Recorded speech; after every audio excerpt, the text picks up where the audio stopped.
Welcome back to Only Talk Sports, and tonight we have the round of 32 game of March Madness live reaction between the TCU Horned Frogs and the Gonzaga Bulldogs. Sorry I'm a little bit late, but TCU is up 9-6 early on Gonzaga. A really nice start for the Horned Frogs. They're getting some nice action early, getting some shots made, and Gonzaga struggling a little bit early in this game. It's still a very high-level game between both these teams.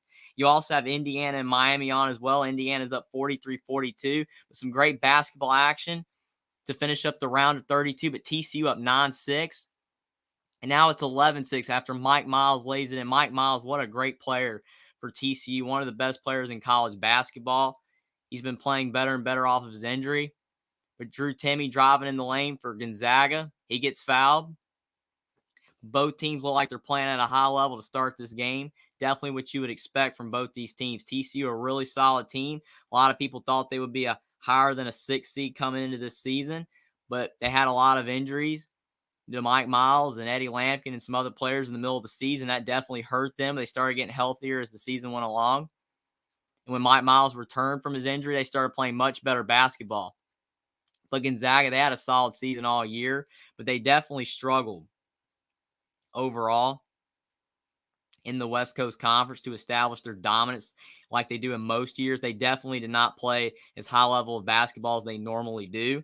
Gonzaga lost to Loyola and Marymount. That was a tough loss, but then they were able to bounce back after losing to St. Mary's the first time around by beating them 2 times in a row. But overall, Gonzaga really found their way, and they started playing much better basketball down the stretch. But TCU up 11-6.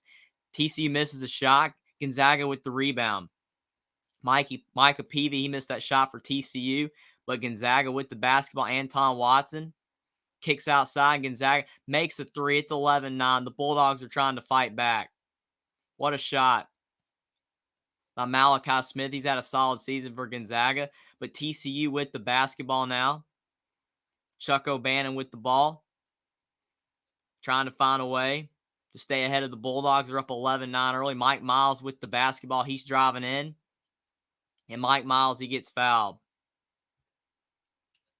It's 11-9. But James Scott, he was here earlier. It says Miami and Indiana in the early game now. Miami looks solid early. Their D is standing firm.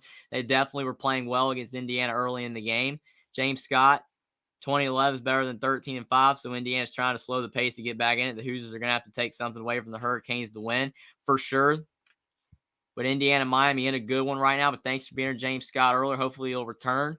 Jackson Johnson, thanks for being here. He says, hey, the Fairleigh Diggins is losing tonight, but I have a good feeling that the head coach, Tobin Anderson, will get a lot of tempting calls to leave for a better job. For sure.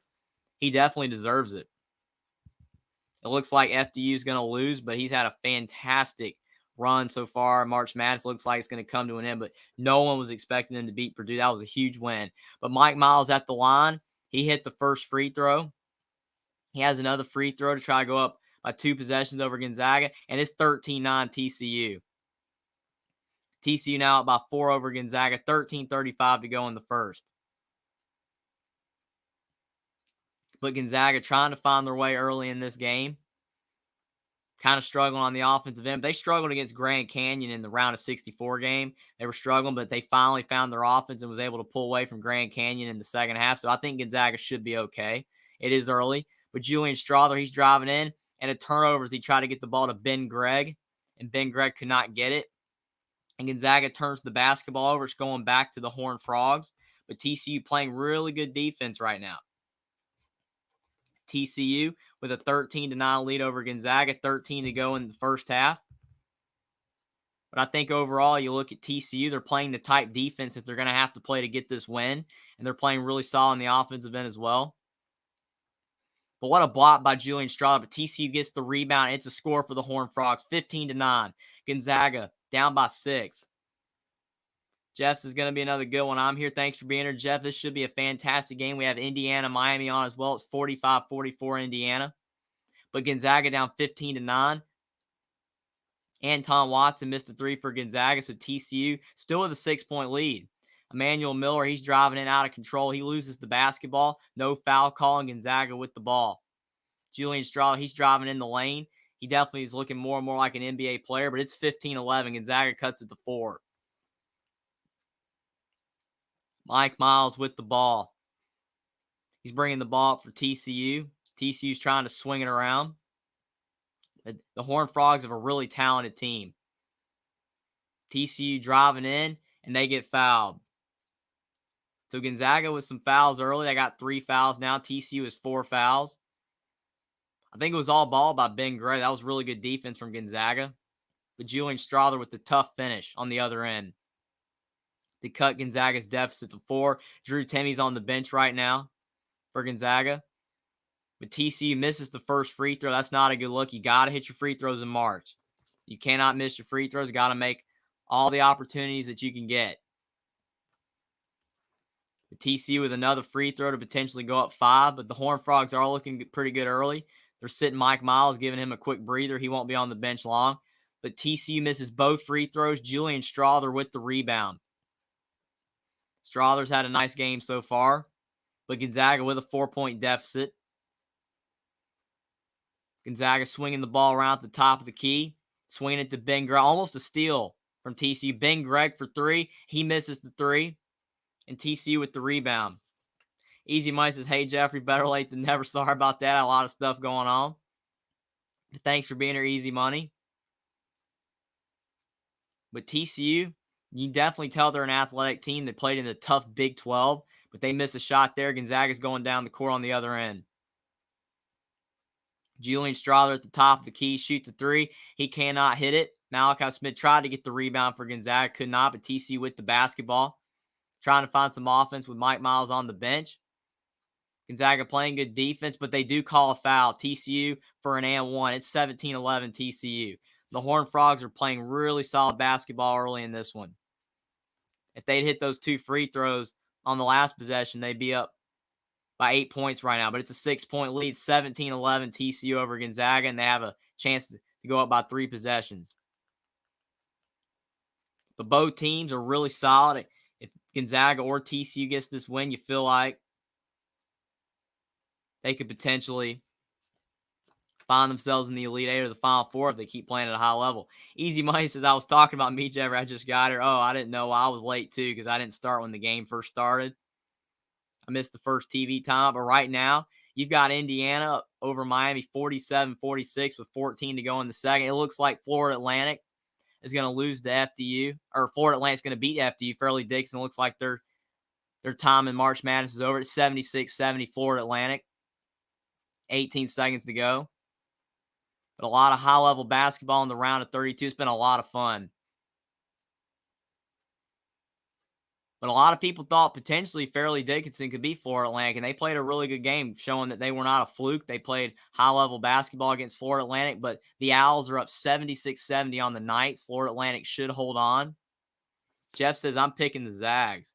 That's a pretty good pick. I do think TCU poses a tough challenge. They have a lot of really good players, very athletic players. But it is going to definitely be interesting to see if Florida Atlantic can hold on. Looks like they will. What happens in the Miami-Indiana game and TCU Gonzaga as well. Easy Money says, yeah, I was hoping Cinderella for Fairleigh Dickinson would win. I think a lot of people wanted Fairleigh Dickinson to win. You can't blame them. I mean, Fairleigh Dickinson, they're a great story. They beat Purdue. They're not even supposed to be there because Merrimack should have won the conference tournament. So you can't blame people for wanting Fairleigh Dickinson to win. It would have been a nice story for sure. But unfortunately, looks like they're going to lose to Florida Atlantic. Florida Atlantic's now up by 8 points. It's 78-70. Fairleigh Dickinson had to foul them. There's 15 seconds left in the game. So it does look like the Owls are going to hold on. They're a really good team. They only lost 3 times this year. So Florida Atlantic is going to the Sweet 16. That game is just wrapped up. Jeff says, Easy Money, howdy. What a day in basketball it has been for sure. It's been a fantastic day of college basketball. And Florida Atlantic gets the win. It's 78-70 final over Fairleigh Dickinson. The Owls are in the Sweet 16. What a great game there. But Fairleigh Dickinson falls short. So you still aren't going to have a 16 seed in the Sweet 16. But TCU Gonzaga in a high-level battle early. The Horned Frogs are up 17-11 over the Zags. Gonzaga, a lot of people have doubted them this season because of their guard play, but they are starting to play better basketball down the stretch of the season. They were really dominant against St. Mary's. They look good against Grand Canyon. Easy Money says, great basketball today, Jeff. I agree for sure. And you cannot beat this time of year And this is only the round of 32. It should get even better in the Sweet 16, in the Elite 8, and the Final Four. This is just the round of 32. So there definitely should be some high-level basketball going down the stretch. But it's going to be really interesting to see how TCU can guard Drew Timme. Drew Timme's a beast in the post. A really great player. But TCU hits the free throw. It's 18-11 Horned Frogs. Gonzaga's down 7. Where's the offense going to come from? Drew Timme still on the bench. But they just brought him back in after the free throw.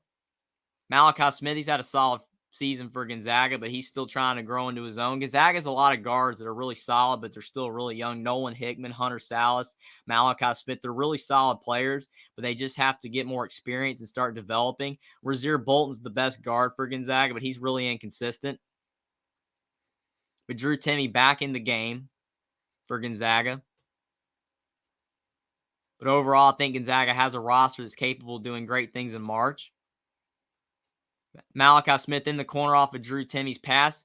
He misses the three, but Drew Timme saves the ball, and Gonzaga scores. It's 18-13. Buckeye Mike says, hey, guys, Florida Atlantic takes down Fairleigh Dickinson in Sweet 16 for the Owls. Thanks for being here, Buckeye Mike, and that was a huge win for Florida Atlantic. But TCU with a 5-point lead, and Mike Miles swings it down low for an easy dunk, 20-13. The Horned Frogs are looking really good early against Gonzaga. 7-point lead for TCU. It's 20-13, 10 to go in the first. Drew Timme with the ball at the top of the key. He's got much better at handling the ball. He can even knock down a three every now and then if he wants to. But Drew Timme to drive in, and he misses the easy shot. He gets his own miss, though. Kicks it to Ben Gregg, and Gregg misses as well. And TCU with the ball, Emmanuel Miller with the rebound. Mike Miles is back in. Mike Miles, he's swinging the ball around. But TCU trying to get the ball on the block. And TCU, no foul call. The Horned Frogs were looking for a foul, but there is no foul. Gonzaga with the basketball on the other end. But the Zags, looks like they might have traveled. But overall, man, TCU's playing great on the offensive end right now. They're passing the ball when they need to. They're taking the right shots. They're just looking really good early. But Gonzaga down 7. Buckeye Mike says 7-6 Browns at halftime, Jeffrey. That's going to be an interesting finish in that one. Easy Money says Miami versus Indiana was 1 point out of the Miami Ducks. Yeah, it's a Duck is up by 4 now. That's going to be a crazy finish in that game. Game could go down the wire there. But Malachi Smith for 2 for Gonzaga. It's 20-15. Gonzaga's cut it to 5. It's 9:20 to go in the first. TCU trying to keep the lead over Gonzaga. Don't want to let the Bulldogs take the lead, because once Gonzaga takes the lead, it's hard to get it back on them. But TCU with a nice floater. Damian Bow, he's had a fantastic season alongside Mike Miles. He had to be the primary scorer. Mike Miles is out, but Damian Bow is a really good player. Got a nice floater there. So TCU up 7. And Mike Miles just steals the ball from Anton Watson. What a steal from Mike Miles. He's such a physical guard. TCU with a 7-point lead. Emmanuel Miller, he goes up and he gets fouled. So TCU trying to settle into this game as well. But they're looking a lot better on the offensive end than Gonzaga early. It's still a lot of time left in this game. But Gonzaga is definitely a little rattled by the physicality of TCU. That Big 12 toughness. Emmanuel Miller, he's at the line. Easy Money says, Horned Frog, give me the ball. For sure. I mean, that was fantastic by Mike Miles. He just stole the ball. But Emmanuel Miller, he's at the line for 2 free throws. He hits the first. At TCU, he misses the second, so it's still an 8-point lead for the Horned Frogs. It's 23-15. Gonzaga's down by 8 with 8:40 to go in the first. The Zags are struggling a little bit early on offense, and they cannot slow down TCU. They can't get the stops they're looking for. Malachi Smith looked like potentially had an offensive foul there, but they didn't call it. But he misses the shot anyway. Mike Miles is bringing the ball down the floor. He's a stud guard. A lot of people think he's a potential Player of the Year candidate, even though it looks like it's going to go to Zach Edey or Trace Jackson Davis. But Emmanuel Miller throws the ball away. Anton Watson with the steal. But Nolan Hickman's on the ground. He got hit in the head. Hopefully he's okay for Gonzaga. He's at half court on the March Madness logo. Easy money. So those Big 12 teams are heck when they're well for sure. They are tough to beat.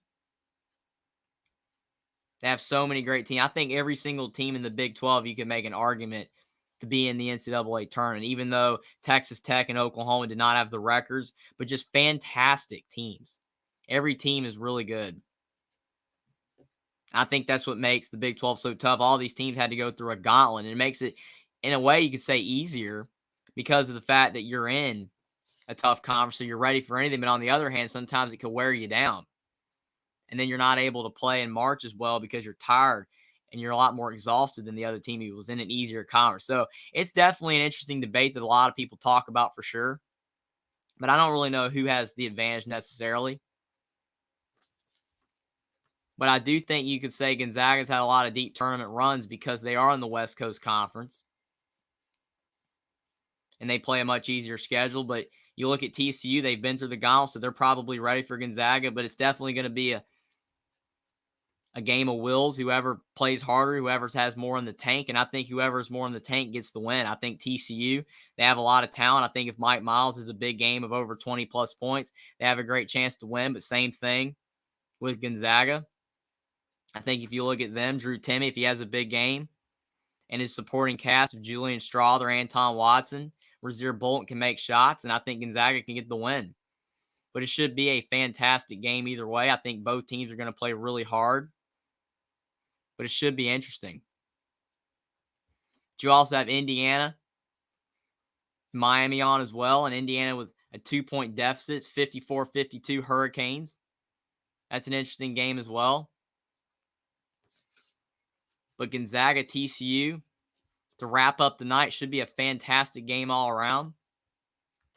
I think it's a game that could definitely go either way. TCU is looking like the better team earlier, but as March Madness has shown, it's not the team that starts out the game well. It's the team that finishes the game well, because Arkansas was down all game against Kansas. It looked like they were going to lose, and then Kansas just found a way to win. Or Arkansas found a way to win against Kansas at the end. Kansas looked like for sure they had that game. They were just playing well the whole entire game. Kansas was up, and then Arkansas at the end stole the game from them. So Arkansas, even though they were down 8 at the half, they looked like they were going to lose for sure. Arkansas just kept playing, and they beat Kansas by 1 point. Easy money says, Buckeye, your Big Tens are falling. Good win for Sparty, though. Indiana hanging in there. My Crimson Tide and a couple more SEC teams are in the Sweet 16. For sure, the SEC is definitely looking really good. If Indiana does lose to Miami, there's going to only be one Big Ten team in the Sweet 16. If Indiana can win, it will be 2. But Miami's the only team left from the ACC. UCLA is the only team left from the Pac-12. So overall, it's definitely been a Big 12 SEC domination this tournament. But they're showing Nolan Hickman. He got hit in the head, unfortunately for him. Hopefully he will be okay. He's a really good rotational guard for Gonzaga. But they're interviewing Jamie Dixon right now. He should be happy with his team's performance. Looking for first round of 32 win for Jamie Dixon as the TCU head coach. But he has an 8-point lead over Gonzaga. 8 to go in the first. Anton Watson, who's had a solid season for Gonzaga. He's averaging around 10, 11 points, but he swings to Julian Strawther. Uneducated Sports Talks, thanks for being here. He says, what's good, my brother? We see you grinding. Just want to show some love. Thank you so much for being here. Johnny Kenny says, UST Radio. Thanks so much, everyone, for being here. Like the stream down below. Subscribe to the channel if you guys are new, but thanks, everyone, for being here. Easy Money says, yep, Big 12 SEC dominating for sure. The Big 12 and the SEC definitely were the best conference. Joyce B, thanks for being here. Says UST Ray. Thanks, everyone, for coming in. It's awesome to see new people here. JJG Oklahoma, Uneducated says, thank you so much, Uneducated. But everybody here, thanks so much. But we got a high-level game here. TCU up 23-15 on Gonzaga. Thank you as well, Daniel McKean. Thanks, everyone, for being here. Wagner Maritelli as well. But this is a great game on paper between these two teams. I think they're some of the most high-level basketball teams in the country with their level of play. Both teams just play great basketball. I think that overall they're both top 10 level teams, especially when they're playing at their best. But Gonzaga not looking as good early as a lot of people were expecting. They're down 8 with 7:30 to go. Dave Valensky says, you're going to have another call-in at halftime. I'm not 100% sure. I might. I'll have to figure it out. But I definitely might. Depends.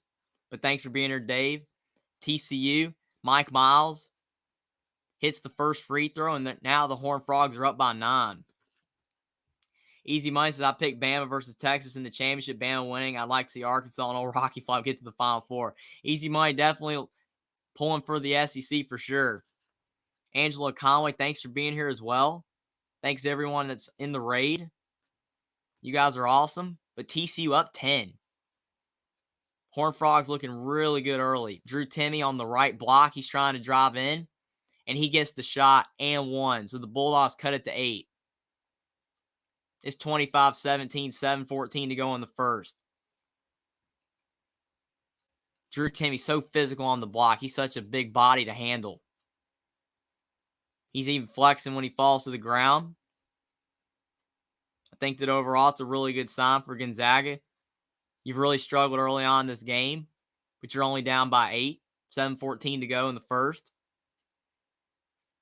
But Drew Timme at the line, and he hits the free throw. So now it's a 7-point game. 25-18, 7:14 to go in the first.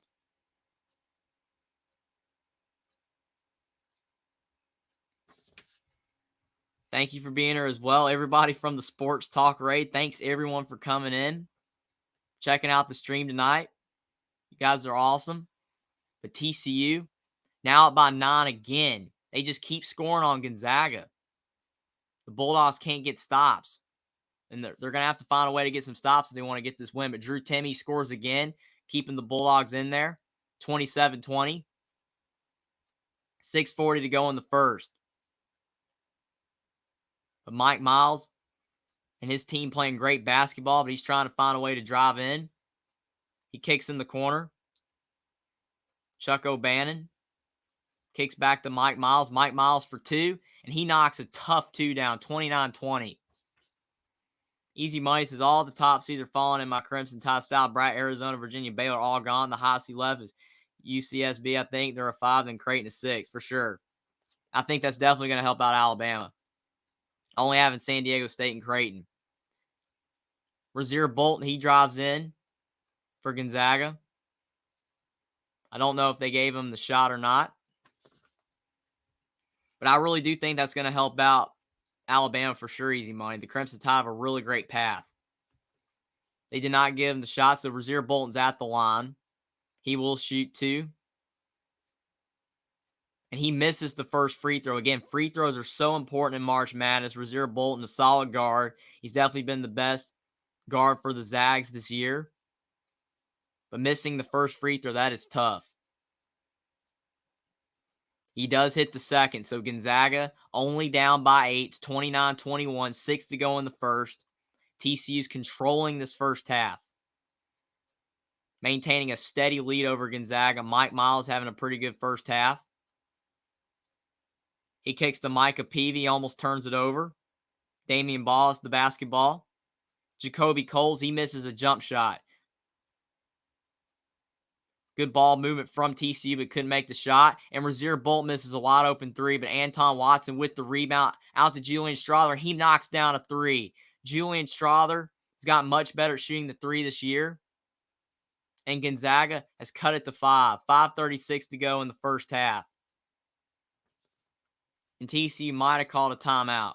Probably a smart timeout. You don't want to let Gonzaga get back in the game because Gonzaga, they are a team that once they get the lead on you, it is really hard to take it back.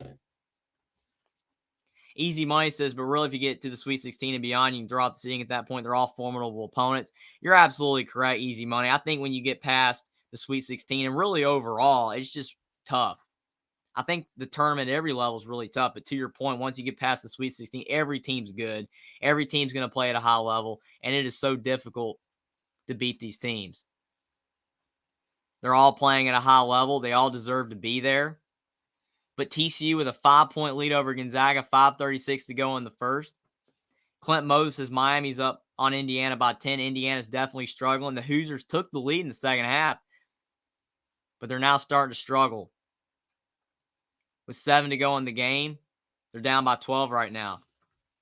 So Indiana Will they have anything left in them to get back and be able to get the win? I'm not sure. Easy money says exactly, Jeffrey, for sure. I mean, I think March Madness this year just definitely proves that no matter what seed you are, no matter who you are, you're beatable. It doesn't matter who you're playing, and you got to play well game in and game out. And Alabama, their first 2 games is playing really good basketball, which is a really good sign for the Crimson Tide and their prospects of going far in March Madness this year because they're playing really well.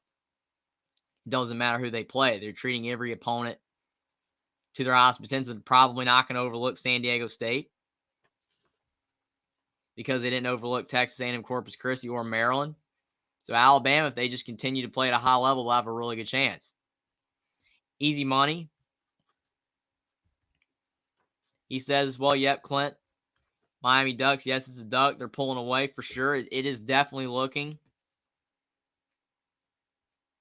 like Indiana's starting to fall behind. The Hoosiers were up. It looked like the Hoosiers were in pretty good shape. They had a 3-point lead, 50-47. Miami's turned it on. They are a dangerous team when they start making shots. It is almost impossible to beat them when they're making tough shots. But Gonzaga, they were down big on TCU, but they're cutting the lead. They're only down by 5 right now after Julian Strawther hit a big 3. And TCU does not want to let Gonzaga get back in the game, so they're trying to settle it down a little bit. But it will be interesting to see how Gonzaga does in this game with TCU's depth and athleticism and talent and the way they played in the Big 12. And Gonzaga being in the West Coast Conference, they seem to be handling the physicality. They're taking blow for blow, and they're trying to get back in this game. And Julian Strawther hitting a big 3, that helps Drew Timme out a lot. He needs a lot of help from his supporting cast. And Julian Strawther is a great player in his own right. He averaged 15 points per game this year. But TCU 6 of 9 at the line, Gonzaga 2 of 4. I think TCU needs to keep driving the basketball, try to get fouled. With Damian Ball, he hits a 2 for TCU, 31-24. The Horned Frogs now up by 7 again, 5 to go in the first. Easy Money said they got a name for the winners in the world. They call Alabama the Crimson Tide. Definitely for sure. Easy Money is happy with Alabama this year, and he definitely should be. They were playing great basketball. Damian Ball going down the floor. He misses a floater after Gonzaga missed a shot, but Gonzaga catches a break. Damian Ball missed a shot he could make.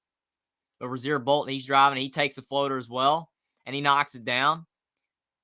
Knocking over Mike Miles, but no foul call. But it's 31-26.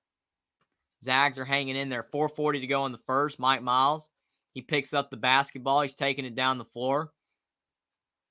But he's a big physical guard for the Horned Frogs. He can take a lot of contact. Rasir Bolton knocked him over, and he just gets back up and keeps playing. He's taking a lot of hits this year. Micah Peavy with the ball. It kicks to Mike Miles. Over to Jacoby Coles in the corner, and he airballs the shot. Anton Watson with the board. Jacoby Coles with the airball. But Gonzaga trying to run the floor, get to Drew Timme, kicks to Rasir Bolton in the corner, and Rasir Bolton with a missed 3. Micah Peavy's going down the floor to Mike Miles, and Mike Miles, he goes up for the layup, and he scores in transition. TCU up 33-26 on Gonzaga. Under 4 to go in the first. TCU's just taking every punch from Gonzaga and finding a way to get ahead by more and more. They're just hanging in there, not letting Gonzaga take the lead. But Rasir Bolton trying to figure out TCU's defense. Damian Ball almost with the steal, but Rasir Bolton keeps the ball. 5 to go on the shot clock. Rasir Bolton for 3, and he misses. Easy Money says Indiana better tighten up. They're down 12, 7 minutes left. Yeah, they're definitely struggling right now. Now they're down by 11. 6:40 to go in the second. But TCU with a 7-point lead toward the end of the first half. Gonzaga only with 26 points with 3 minutes to go in the half. That's definitely not the kind of offense Gonzaga normally puts up. But Miami now up 65-56 on Indiana. 6:20 to go. Miami's in good shape right now. But the Hoosiers, do they have a last gasp to try to get back in the game?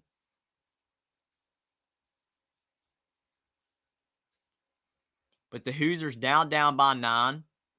Flipping it over to this game, watching Trace Jackson Davis is now at the free throw line, so it's not over yet. The Hoosiers, they definitely came back and won a lot of games this year from behind.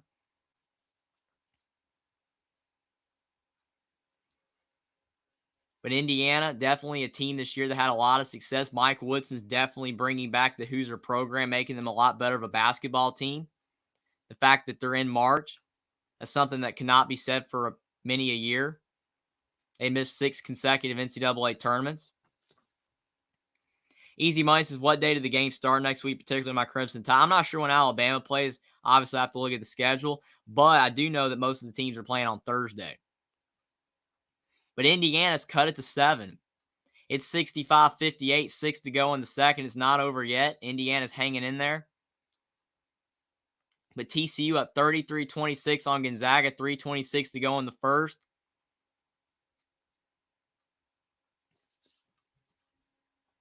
But it's been so much high-level basketball that's been played the last few days. It's just been awesome.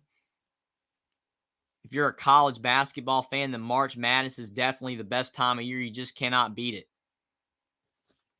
But Florida Atlantic, they just beat Fairleigh Dickinson, and now the Owls are in the Sweet 16. Kentucky fell to Kansas State. Michigan State beat Marquette. Creighton beat Baylor. UConn beat St. Mary's. Just so many big games today. And there's 2 games left today that will decide who's going to be in the Sweet 16. You've got TCU over Gonzaga by 7. Miami over Indiana by 7. But Miami now up by 9. The Hurricanes score a 2 at 67-58. Hurricane 5:30 to go in the second.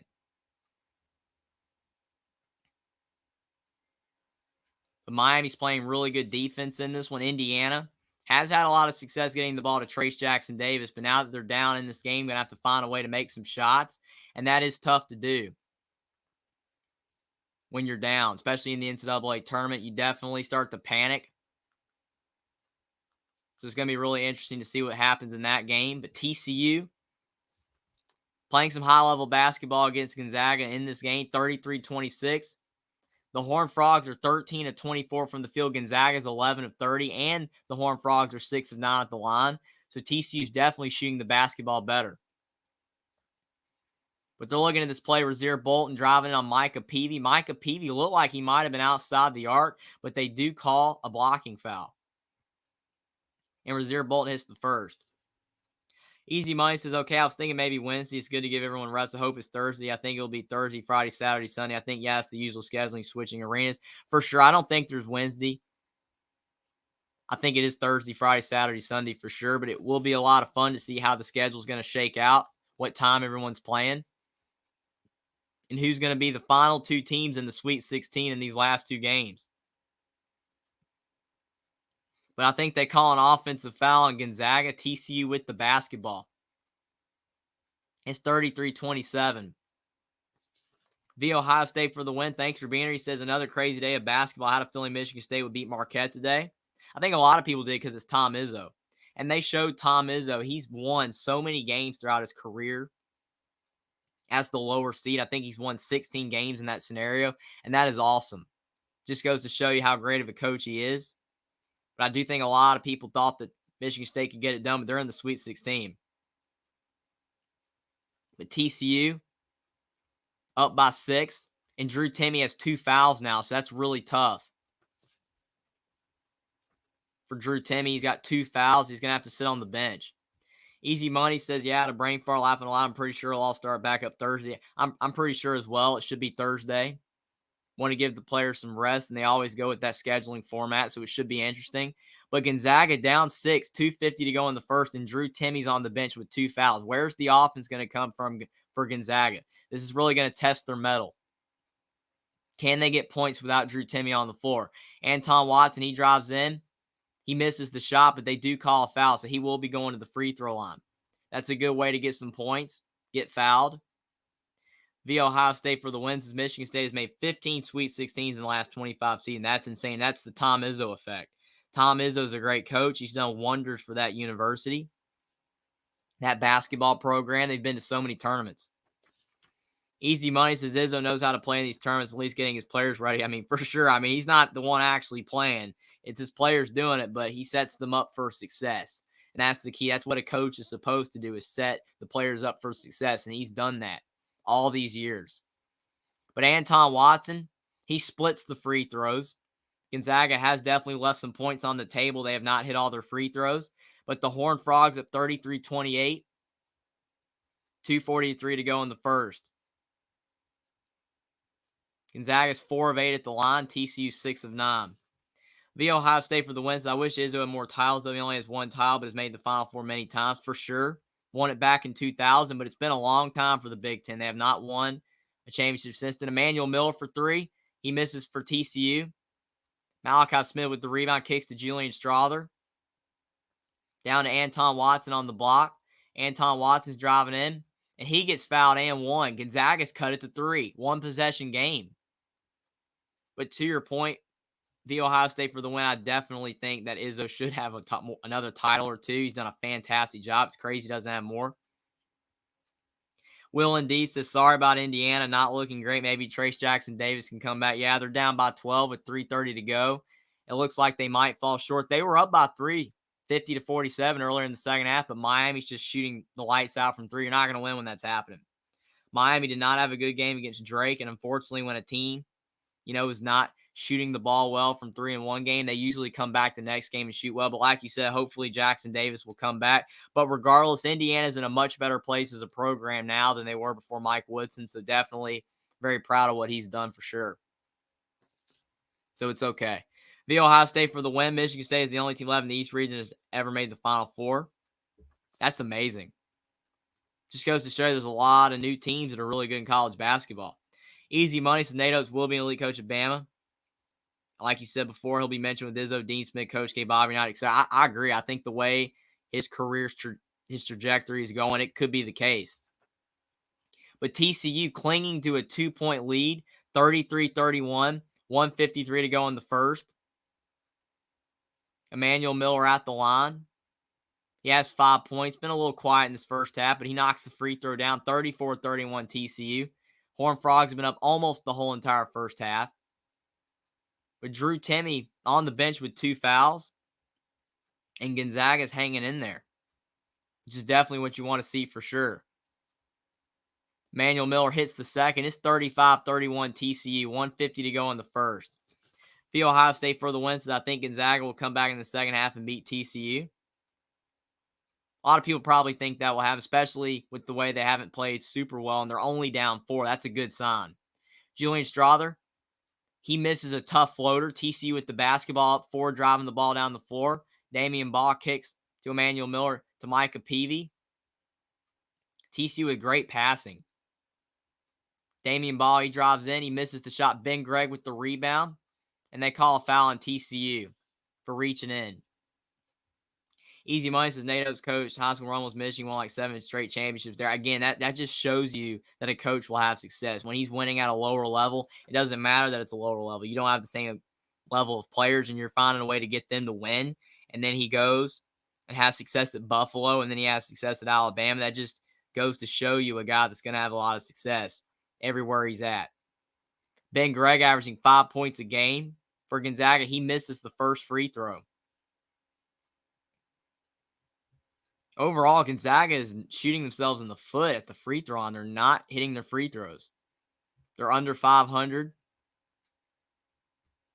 at the free throw line right now in shooting percentage, under 50%.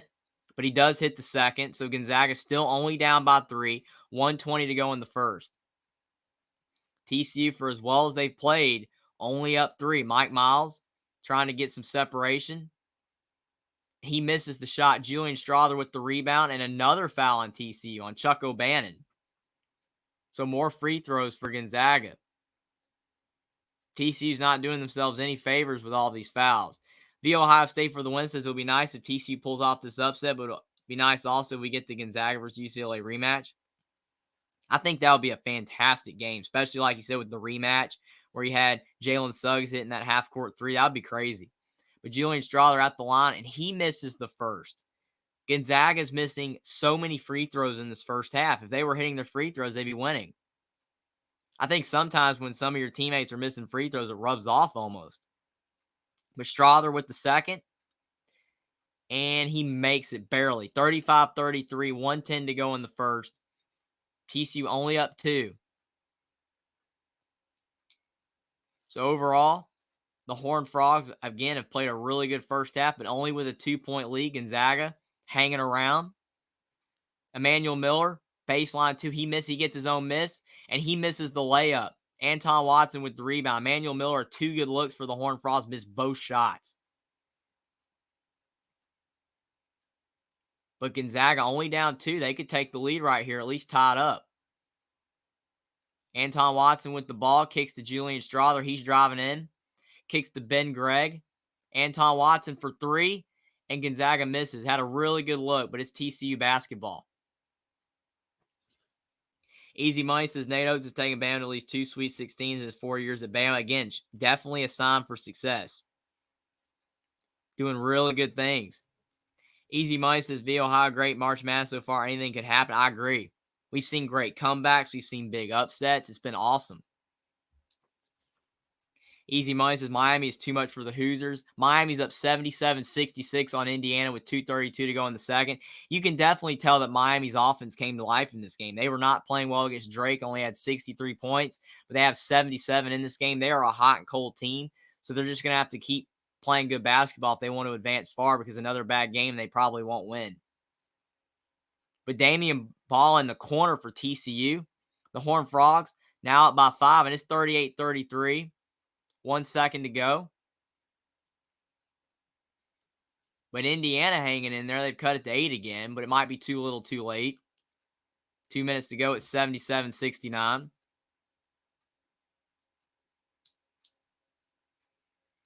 But Miami with a big dunk at 79-69. 2 to go in the second.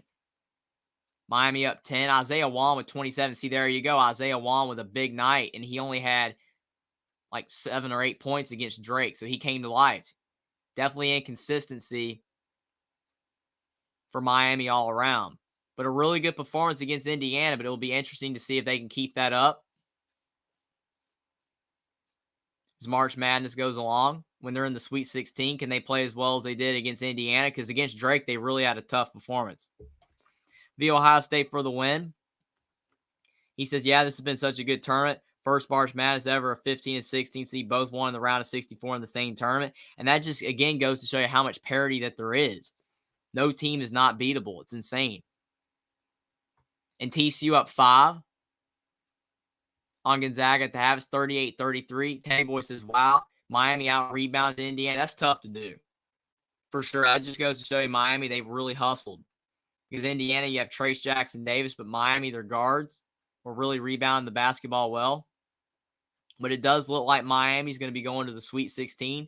Indiana will be going home. Trace Jackson Davis might be at the end of his college career, but Indiana's definitely improving as a program. Mike Woodson has the Hoosiers going in the right direction. But Jim Larinaga looks like he's going to be taking Miami to 2 straight Sweet 16s. The Hurricane went to the Elite 8 last year, but so much high-level basketball being played. So many great games today. Looks like there's going to be an ACC team in March. Madness in the Sweet 16. You're also going to have a Big Ten team with Michigan State, Miami from the ACC, one Pac-12 team in UCLA. But it's going to be really interesting to see if those teams can survive, because the Big 12 and the SEC are definitely dominating March Madness. Easy Money says, V Ohio, yep, it's a jaw dropper. Princeton and FDU, but FDU is out now. I was actually hoping they get another round or two. A lot of people wanted FDU to win. You can't blame the 16 seed in the Sweet 16. That would have been awesome. But unfortunately, just did not happen. It would have been cool, though, but Florida Atlantic, they're still technically a Cinderella story themselves, even though they're not, a low seed. They're a non-seed. They're not like a 13 or 14 seed, but still, I think overall, you look at Florida Atlantic, they're still not a team that people are expecting to be in the Sweet 16. So it's still a Cinderella story in its own right, even though they're not a 15 seed or a 14 seed. They're a non-seed, but Florida Atlantic's not usually a team that's there, so it's still cool. The Ohio State for the win. Princeton plays so well together and are so smart. I think Creighton will beat Princeton, but Princeton will give Creighton everything they can handle. If Creighton plays like they did today against Baylor, they will beat Princeton. But again, it's all about that consistency. You look at it overall, It just goes to show you that these teams are not consistent. Some games they play really well. Miami playing against Indiana tonight is playing a fantastic game. But Miami against Drake really struggled. So I think it's just about who comes out there and plays at a high level, which is really interesting. The consistency is not always there for these teams, especially college teams. I think that it's harder to be consistent. But for sure, Creighton definitely is a lot of talent and they could beat Princeton if they play at a high level. I think Princeton could win, though. But Miami looks like they're going to get the win over Indiana.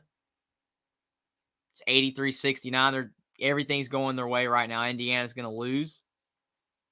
And Miami's going to be going to the Sweet 16 for the second straight year.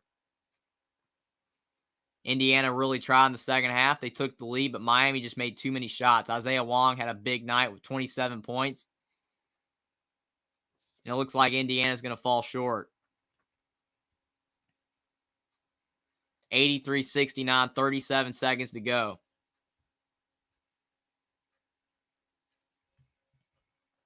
Trace Jackson Davis' college career might be over unless he decides to come back for the Hoosiers next season. But Miami going to the Sweet 16, 83-69, 37 seconds to go. And then we're going to have one more game in the round of 32 to wrap up TCU Gonzaga, and the Horned Frogs are at 38-33 at the half.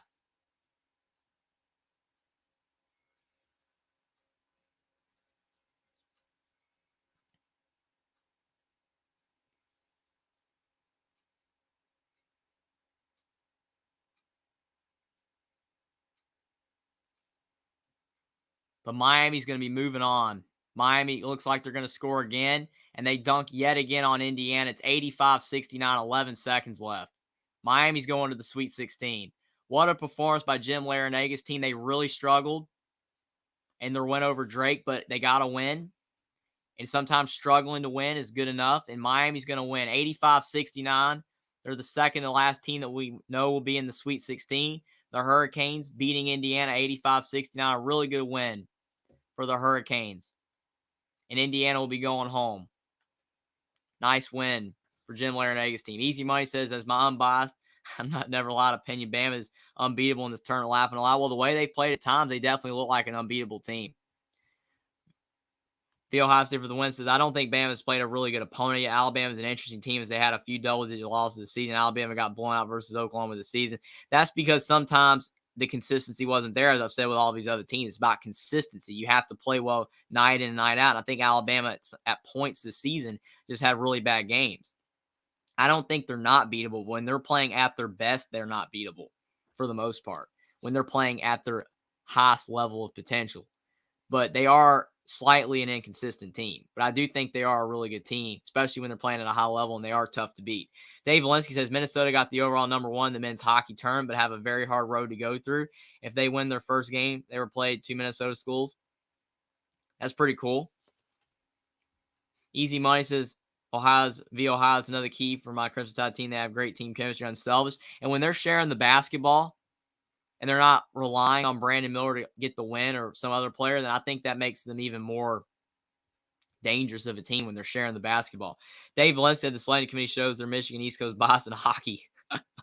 I think a lot of people can find bias in almost any sport. It doesn't matter if it's football, if it's basketball. People will find bias in something. James Scott says Miami's shown tonight that they can play a complete game. Thanks for being here, James Scott. And again, I think you look at Miami. Again, they played a really bad game against Drake. Found a way to win. Isaiah Wong, overall, he had a bad game against Drake, but he played really good against Indiana tonight. He had 27 points. And I just think that when Miami's playing their best and they're hitting all their shots and they're just out hustling and they're running around all over the other team, they are tough to beat. And they did that against Indiana tonight. So kudos to Miami. That's just the way they are. They're a really tough team to beat when they're playing well. But like a lot of other teams, Miami has shown they can lose to bad teams as well when they're not making shots. Easy Money says, I'm a Bama fan. I can't even spell hockey, Dave, laughing out loud. That's funny. V Ohio State for the win. I do think Alabama will make the Final Four, and title game likely is their path. There isn't that difficult for sure, especially with all the top teams that they're playing dropping out. of the tournament. I think it makes it a little bit easier for him for sure.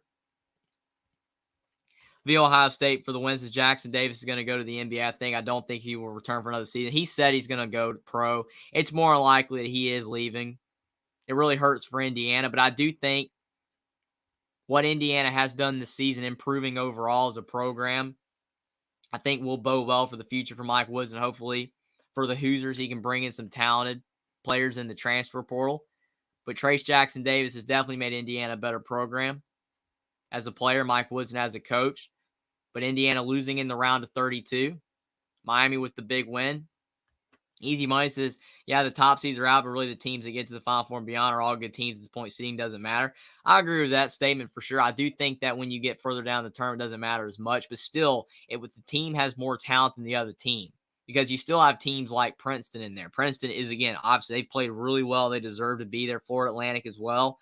But you still have these higher level teams like your Alabamas in there over these smaller teams. I think that makes a difference. San Diego State's still in there. These are all really good teams, but they are from smaller conferences. So they're going to have to play great basketball against these bigger teams if they want to win. James Scott says Miami started fast and kept Indiana off their game from the beginning. Nice win for the Canes. Again, they just play well all game long. They never had a bad moment in the game. It will be interesting to see if Miami can do that against Houston. I think if they play like they did against Indiana tonight, they will beat Houston in the Sweet 16. But if they play like they did against Drake, they're going to get beat badly. So it'll be interesting to see what Miami team goes out there. Teddy Boy says Miami dominated the rebounding against Indiana for sure, which is crazy. But they flew to the basketball, and they did everything they possibly could to get the rebounds. Easy Money says, congrats to the Miami Ducks. Yes, it's a dub. Maybe a dollar store biz, I reckon, with the last ACC standing. And I think that helps out the ACC for sure. It helps out the Big Ten that Michigan State's still alive, even if it's one team. You want to at least get one or two teams in the Sweet 16. You don't want your whole conference eliminated. Tayboy says it's a duck. The Ohio State for the win. If Alabama wins it all this season, it'll be the first time the overall number one seed has won it all since 2013 when Louisville won it all. That's crazy, and that championship doesn't even count anymore, which Austin, if he's here, doesn't want to hear that. It's really unfortunate for Louisville that they took the championship away, but that's crazy. It is really tough, I think, for the top overall seed to win it because you have that mark on your back. You have all these people, all these teams that are wanting to beat you because you're the best. I think it makes teams play even harder. But Alabama could get it done. The Ohio State for the win says as well, overall number one seed hasn't won all since 2012. Kentucky won it all. Louisville won it all in 2013. But Alabama definitely has a chance this season. Again, I completely agree. James Scott says Indiana was playing great defensive rebound early in the game, but Miami pressed every shot in the first half, kept Indiana off balance. The Hoosiers stayed close to the end of the first. Miami's better. I think that overall, again, Miami on paper maybe has a more talented team than Indiana at every position, but Indiana had the star power with Trace Jackson Davis, Jalen Hood-Schifino, and the complementary players are solid. But I do think, again, with Miami style of play, when they're hitting shots, they're just so tough to beat. And Miami made shots tonight because I watched them against Drake, and I was like, wow, they're not playing good basketball. If Tucker DeVree for Drake had been making shots, Drake's winning. But he only had 5 points. Isaiah Wong had 8 points. But Miami squeaked out a win.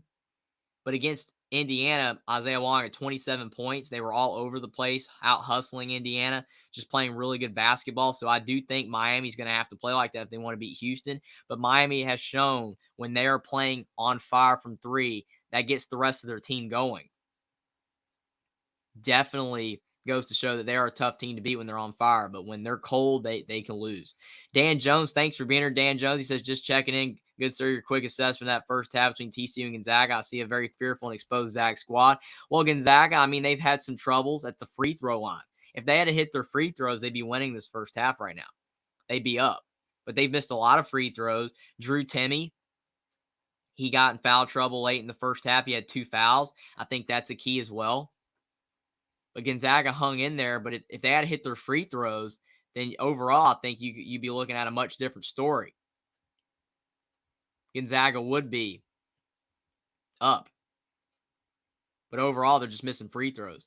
Easy Money says, via Ohio will be the first time Crimson Tide has ever won the NCAA Big Dance Tournament. We've never even been to the Final Four. I think Nate Oates will have much future success at Bama. And again, as long as they keep him, which I think the way he's playing and Alabama really wants to be successful in basketball, I think there's a really good chance that Alabama could be good for years and years to come because Nate Oates, if he stays at Alabama, he's going to keep winning, I think. I don't think there's going to be a drop-off.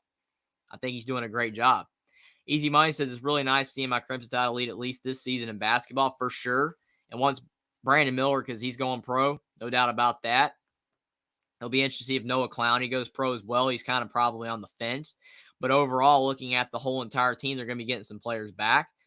And I think that Nate Oates is still recruiting at a high level. And it's all about recruiting. You've got to get your program to the point where you're recruiting at a high level, kind of like in Indiana. Mike Woods is trying to get Indiana to that point where it's not just Trace Jackson Davis. It's year in and year out, have success. And Nate Oates, he's doing that at Alabama. Can these other programs do it? Jamie Dixon's getting TCU good year in and year out. That's the key. You have to get your program to a point where people expect you to be good every single season, like what Tom Izzo's done at Michigan State. The Ohio State for the win. Yeah, I remember Alabama made the Elite Eight in 2004, lost to UConn. But yeah, Alabama hasn't been past the Elite Eight yet this season, barring anything crazy. That will likely change. I think it could, especially with all these good teams in that region for Alabama dropping. Easy Money says, I hope it becomes the norm. JL9, thanks for being here. He said, do you think Miami or Michigan State is better this year? That's a good question. I think that overall, Michigan State is probably the more dangerous team because of Tom Izzo as the head coach. But I do think that Miami, when they're at their best, is better than Michigan State. But Miami's a really inconsistent team. We've seen it all throughout the season in the ACC. They had some bad performances, but they won a lot of games in the ACC because the conference was down as a whole. Miami was just getting wins because they were just playing a lot of bad competition, finding ways to win. But we saw Miami at their best as well. When they're making shots, they're dangerous, and they did that tonight against Indiana. Dave Valensky says, if Alabama wins it at all, did he go back to back or get knocked out in the first, second round next year?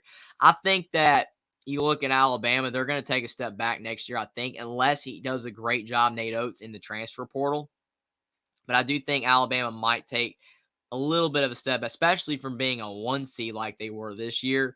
But I don't know necessarily if it's going to be a massive step back because I have a lot of faith in Nate Oates that he'll keep Alabama toward the top. James Scott says, Miami, Indiana was a bittersweet moment for me being from Northern Indiana, South Bend. I like Hoosier sports. However, I'm a Miami fan first.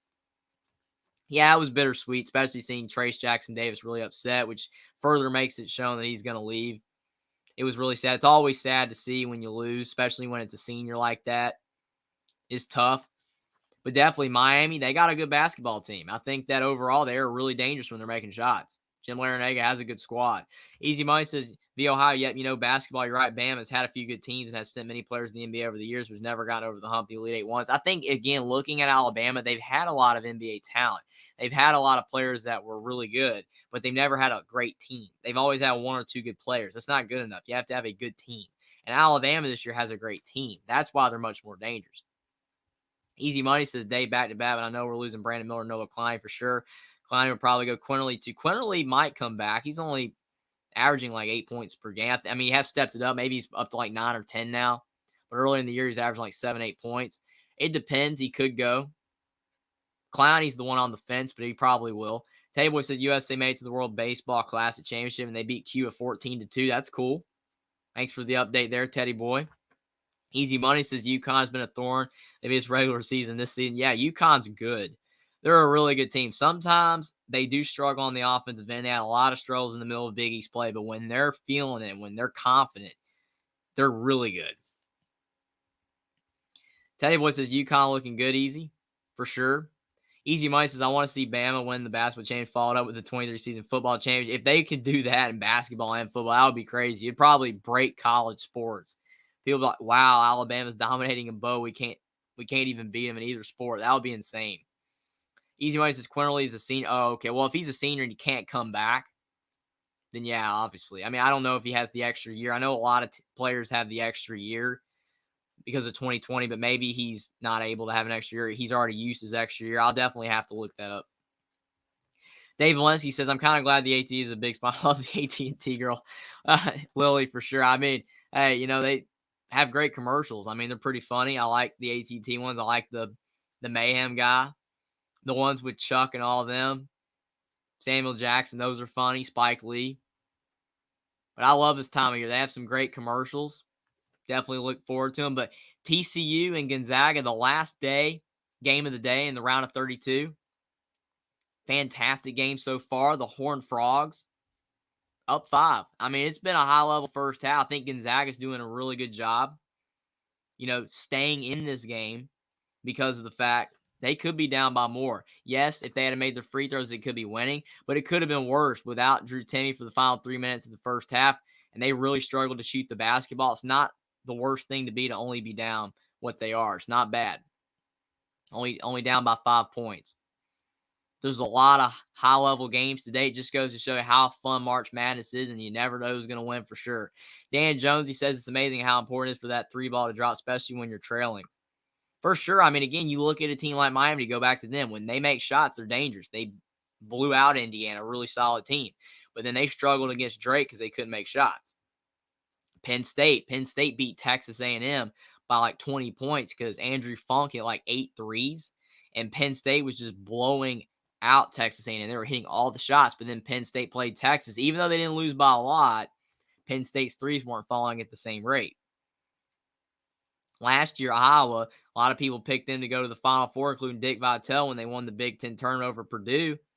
But then they lost to Richmond in the first round because Iowa's a team that relies on the three. I think a lot of Duke teams from back in the early 2010s and the late 2000s relied on the three, and they lost early a lot. But Duke started to get more post-oriented and driving the basketball and get to the foul line as Coach K's career came to an end. You can't just rely on the three. You need to make threes to win. There's no way that a team can win basketball games, game in and game out, if you only rely on the three-point line. You're eventually going to lose. You're not going to make them every single game. You have to have two-point game, post presence as well. But the three-point line is definitely important. Easy Money says if Bama meets UConn or Zaga will beat them, then nobody's beaten my Crimson Tide twice in the same season. I mean, overall, you look at a team like UConn or Gonzaga that beat Alabama, it goes to show that they maybe know the scout. They know how to beat Alabama, but it will be tough for them to beat them again. Because I think overall you look at Alabama, they're so talented. I think they're playing better basketball now than they were at the beginning of the season, which is really key. Because if you're a team and you start playing worse as the season goes along, it makes it interesting. But when you start playing better as the season goes along, especially when you peak at the right time, when you peak in March, and you played those teams earlier in the year and you're better now than you were before, and those teams didn't really improve as much, that definitely gives Alabama a great chance to beat UConn or Gonzaga. I think overall, you just look at Alabama, they're a team that's definitely gotten better. I think UConn's gotten better from where they were in the middle of the Big East, but are they better than what they were at the beginning of the season when they beat Alabama? I don't think so. You look at Gonzaga, they've kind of been a little stagnant. I think they've gotten a little bit better, especially with their guard play toward the end of the season, but I do think Alabama's gotten a lot better. So if they play a high-level game, they could beat both teams. Michael Williams, thanks for being here. He says, looking like the Zags might go down. TCU is a good team. TCU is really good. I mean, Mike Miles, yeah, he gets a lot of the attention. He's a great player for the Horned Frogs, but Micah Peavy's really solid. Damian Baugh is solid. Chuck O'Bannon's solid. Jacoby Coles, Emmanuel Miller. I think TCU has a solid team. Eddie Lampkin's not playing, which is tough, but TCU still got enough firepower to get the job done. And Gonzaga, Drew Timme carries such a big load. Julian Strother's a really good player in his own right. Could be an NBA player after this season. But the guard play for Gonzaga, Nolan Hickman, Hunter Salas, Rasir Bolton, they have to play well. And when they don't, Gonzaga's a really beatable basketball team. So it will be interesting to see as the second half's about to start. But thanks to everyone for being here. Like the stream down below. Subscribe to the channel if you guys are new. Share the stream on social media. But thanks everyone for being here. But the second half is just starting, the last game of the round of 32. And Gonzaga down 5 with the ball. And they try to get it to Drew Timme on the block, and he is fouled. So 19:49 to go in the second, and already a foul on TCU. The Ohio State for the win. So the only thing I worry about Alabama is how the team and Brandon Miller continue to handle all the talk about the Miller situation. Further Alabama goes, the Miller story is going to get more magnified. Probably for sure. It's definitely being talked about a lot, but they have handled it so far. But it will be interesting. But Gonzaga with the ball after the foul they called on TCU. And Anton Watson, he missed a relatively easy layup. He kicks out to Drew Timme. Drew Timme's driving in back to Anton Watson. And it's off of TCU. Still Gonzaga basketball with 3 seconds on the shot clock. The Ohio State for the win. If Bama makes the Final Four, I fear media will talk more about the Miller off-the-court stuff than the actual Alabama basketball team as a whole. It could happen, but we shall see. Alabama isn't there yet, but if they do get there, it will be interesting to see how it is handled. Easy Money says he already Has to have an arm guard. Some people are making threats on Brandon Miller arm guards now. Bama game's pivotal. I hope they catch whoever it is. Yeah, it is a tough situation overall. I mean, I understand why people are upset all around, but it is what it is. I mean, it's just unfortunate. Drew Timme has to take a long two, and he misses the shot. Definitely not what Gonzaga won outside with the 3 seconds left, having to inbound the basketball. And Gonzaga does get the rebound, but Anton Watson misses another 3. TCU with the ball. Gonzaga's taking bad shots right now. Gonzaga is not settling into their offense. They're not getting the shots that they want, and they're not getting the right players to take the threes. Micah Peavy tries to drive in. He loses the basketball. Gonzaga going down the floor. Nolan Hickman for 2. 38-35. Gonzaga's cut it to 3. 19 to go in the second. The Ohio State for the win says a lot of stupid people out there and scary stuff. Hope Alabama stay mentally and emotionally strong as a team. I mean, there's just a lot of people that maybe could overreact. There's just a lot of people that, it's just different varying opinions all across the board. It's just the way it is. Everybody has a different opinion. Maybe handle stuff wrong. Maybe people overreact, but it is what it is. But hopefully the situation will be okay. But Micah Peavy just hit a big 3 for TCU in the corner. 41-35. That's huge. Not all the offense for TCU is coming out of Mike Miles. Getting some production from his teammates. Contributions. Teddy Boy says, how about my pick of Michigan State beating Marquette? You did a really good job with that one. It is hard to bet against Tom Izzo for sure. But Gonzaga down 6, 18-30 to go in the second. Where's the offense going to come from for Gonzaga? They are struggling a bit on the offensive end. Drew Timme having the ball outside the three-point line. Julian Strother kicks to Drew Timme, 2 seconds on the shot clock. And Drew Timme with half a second on the shot clock lays in. And what a play by Drew Timme. What concentration to get the ball off before the shot clock expired. Timme has 13 points and 2 rebounds. He's doing his job, but Gonzaga's still down 4, and there's a kick ball. Easy Money says, God, maybe be somewhat of a Miller, sad situation all around. It definitely is what it is. Michael Williams says, live by the 3, die by the 3. That's basketball. The Ohio State for the win. So when was the last time TCU made the Sweet 16? I'm going to have to look that up. It's been a long time. I know that for sure. But Jamie Dixon, he's done a fantastic job with TCU. He's had them playing at a high level. But Mike Miles with the floater, he scores. It's 43-37. TCU up 6. 17-40 to go in the second. Mike Miles is such a great player. Whenever TCU needs a bucket, he seems to always be there. But Rasir Bolton kicks to Drew Timme. Timmy's trying to drive, taking a lot of contact, kicks back to Rasir Bolton for 3, and Rasir Bolton knocks it down. 43-40. Gonzaga only down 3, 17-20 to go in the second. Teddy Boy said Arizona State was being TC'd the whole second half till the very end, for sure. I thought Arizona State was going to win, but then TCU just fought back and took the lead at the end and won the game by 2, 72-70. That was a great game as well.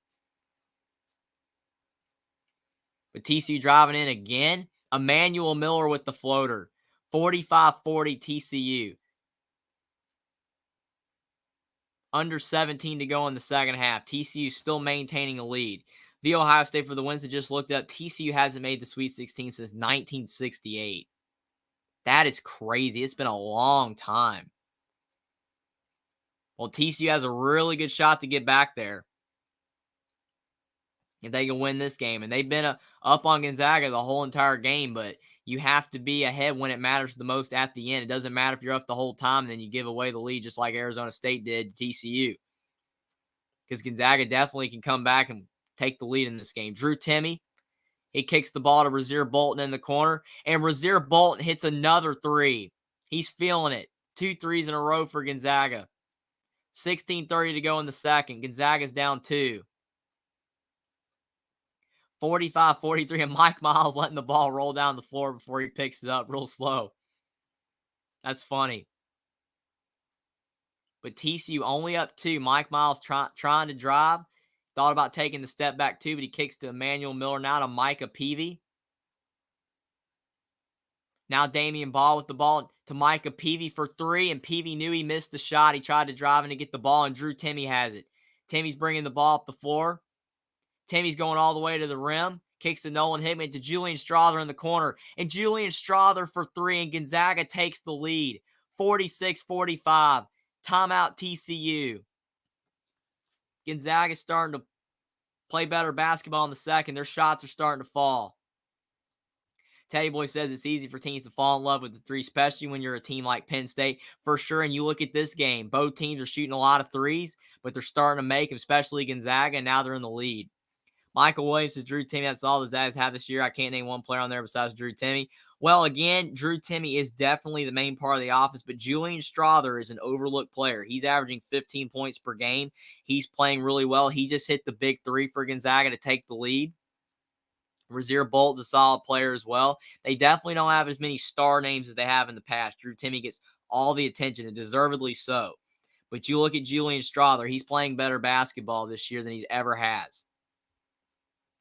The Ohio State for the wins. The TCU was so close to making the Sweet 16 last season, but Arizona hit a late three in their second round game versus them last season to send that game in overtime, and Arizona beat TCU in overtime in that game, and that was one of the best games of the tournament last year. I remember that game. That was an awesome game. I thought TCU was going to win, but Arizona took it to overtime and, to your point, won the game. That was a fantastic game. Easy Money says, hey, V, I think Bama actually has won basketball championships like 1930 or something long before the NCAA tournament. Not sure someone mentioned that. That could be true. The Ohio State for the win says, I still have a feeling Gonzaga is going to come back and win a close game. Well, your prediction could be true because right now they just took the lead. They just took the lead right now, 46-45, and they have a really good chance to win, especially if TCU can now start getting their offense going again. Dave Lynch said we were talking about Kentucky Blue Bloods earlier in hockey. Minnesota, North Dakota, Wisconsin, Boston U, Michigan, Maine, New Hampshire are hockey Blue Bloods. For sure, I mean, most people don't even know most of those teams. You know, especially like a Boston U or North Dakota, they don't really follow those teams. But in other sports, they can be really good, which is awesome. Easy Money says Zaga took the lead. Look out. It's definitely starting. The tide is turning in this game. TCU was up the whole time, but they're not really doing anything wrong. They missed a couple shots, but Gonzaga's just starting to feel it. Rasir Bolton's hit 2 threes, and Julian Strawther's hit a big three. It's not even Timme. Gonzaga is a dangerous team when Drew Timme's not beating you. If Drew Timme's not the one beating you and the other players on the team are making shots, Gonzaga is one of the best teams in college basketball. Teddy Boy says Arizona only beat TCU last year because the refs didn't call the foul at the end where they knocked down the point guard, stole the ball from him, and got an easy dunk. I agree with that as well. I actually remember that. Now that you bring that up, I do remember. I was like, that was a foul. But again, unfortunately, refs aren't perfect. It is what it is. But TCU should have won that game for sure. Easy Money says, Dave, thumbs up. I know I'm missing the crazy about Red Wings pro hockey. Definitely different regions in the country love different sports. I know in the South, football. Football is king. People love basketball as well in certain areas, especially like Indiana. They love basketball. But in the North, for sure, a lot of those states love hockey. That's really cool. But thanks, everyone, for being here. Like the stream down below. Subscribe to the channel if you guys are new. Share the stream out on social media. But thanks, everyone, for being here tonight. We have a fantastic game.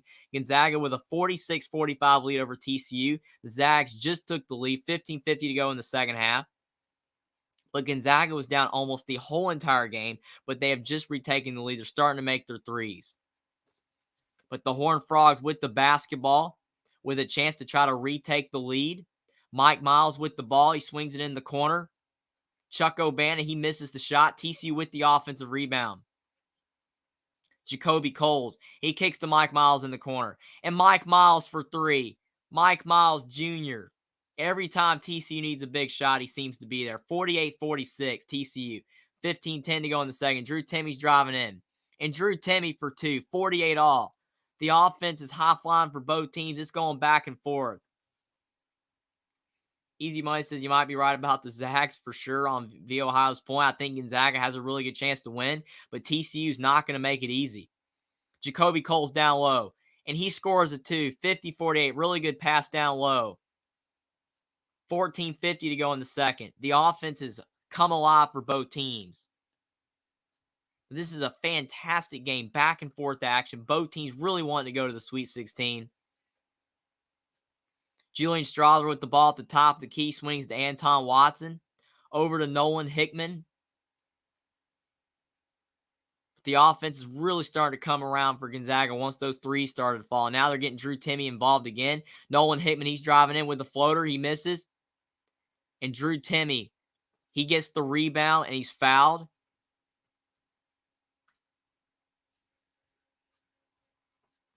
Drew Timmy's complaining about something. I don't know if they called a foul on him, but I think they did call a foul on TCU.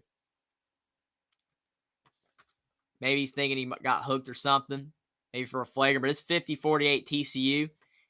The Horned Frogs just got called for a foul. The Ohio State for the win. I'm torn in this game as I want TCU to win, but in my main bracket, I took Gonzaga to make the Final Four. That's really tough when you pick against who you want to win. And then when you're watching the game, it's like, well, I picked this, but I want this team to win. That's tough. Dave Lentz says, yeah, I know, easy money. I have family from Detroit to talk about the Red Wings all the time. Well, I mean, they don't probably want to talk about the Detroit Lions most years, but hey, the Lions are getting better in football, so. Dave Lentz says, don't forget baseball in the South is huge for sure. Again, different regions of the country, they love different sports. I mean, I'm more of a football, basketball guy myself, but I try to pay attention to other sports as well. Easy Money says, V Ohio laughing on a drop back 10-yard punt. I reckon laughing on maybe a flip a coin. Teddy Boy said both teams are shooting a lot of threes for sure. I mean, it's not really sustainable if the shots aren't falling, but it's one of those things where if you're making the threes, just keep taking them. That's what the Warriors do. When the Golden State Warriors are hitting a lot of threes, they just keep shooting them. It's one of those things where if it's working, if it's not broke, don't fix it. But if you're struggling, you might want to change your offensive style. Easy Money says, Dave, yeah, the SEC is doing good in college basketball. They're doing good in a lot of sports. Austin Williams, thanks for being here, Austin. He says, Mike Miles Jr. is a bucket for sure. He's one of the best scorers in college basketball. When he's healthy and he's confident and he's making shots, he is dangerous. He's one of the most fun players to watch in the sport in college basketball. I definitely think he's a pro. He needs to get a little bit better at passing the ball. And there's things that he can work on. But as a scorer, just as a fundamental scorer, getting the ball in the hoop, he is one of the best in college basketball. Easy Money said, we have us another great March Madness game. It's just so many great games back to back to back. It's almost gets to a point where you can't even remember them all. There's so many great games. But then you go back and like, man, that was a great game. And that was a great game. Dave Lentz says, yeah, Easy Money. It's easy to win in baseball and you're constantly don't have to worry about too much snow and cold. Especially in the South. Michael Williams said, who's the head coach for TCU? Jamie Dixon. Jamie Dixon's the head coach for TCU. He was the Pittsburgh head coach back in the early 2010s. In the late 2000s, back when the last time Pittsburgh was good, before Jeff Capel finally got Pittsburgh in the tournament this year. But Jamie Dixon had a lot of success at Pitt, and then he became the TCU head coach, and he's done a really good job there as well. Teddy Boy says, I'm a 49ers fan. It's crazy. A lot of people on the East Coast like East Coast teams in college sport, but they like the 49ers. I actually know a lot of people like that. It's really cool because you like Duke in college, but the 49ers, the 49ers, I liked them when Alex Smith was there. I know a lot of my, older family members watched them when Joe Montana was quarterback. So I know a lot of people that like the 49ers for sure. Easy Money says, Dave, yeah, it still gets cold, but also human in a blink, crazy weather, but you're right, snow. Easy Money continues, snow is not a problem. That's correct, Dave, for sure. Teddy Boy says, I love NFL Red Zone, no commercials. A lot of people wish there were no commercials. But unfortunately, it is what it is. Got to have them advertised. But Nolan Hickman for 3 for Gonzaga. And it almost rolls in, but it falls off the rim. Jacoby Coles with the rebound. Mike Miles going full steam ahead down the lane. And he gets blocked by Drew Timme. What a rejection. And Anton Watson back down the floor. And you got Rasir Bolt laying it in. It's 50-50. 13:50 to go in the second. Back and forth action. Both teams exchanging leads. Both teams making big shots after big shots. Both teams looking like they belong in the Sweet 16, but only one can go, unfortunately. Mike Miles almost loses the basketball. Damian Ball almost loses it as well, but he gets the ball back. Rasir Bolton's hounding him. Kicks to Chuck O'Bannon in the corner.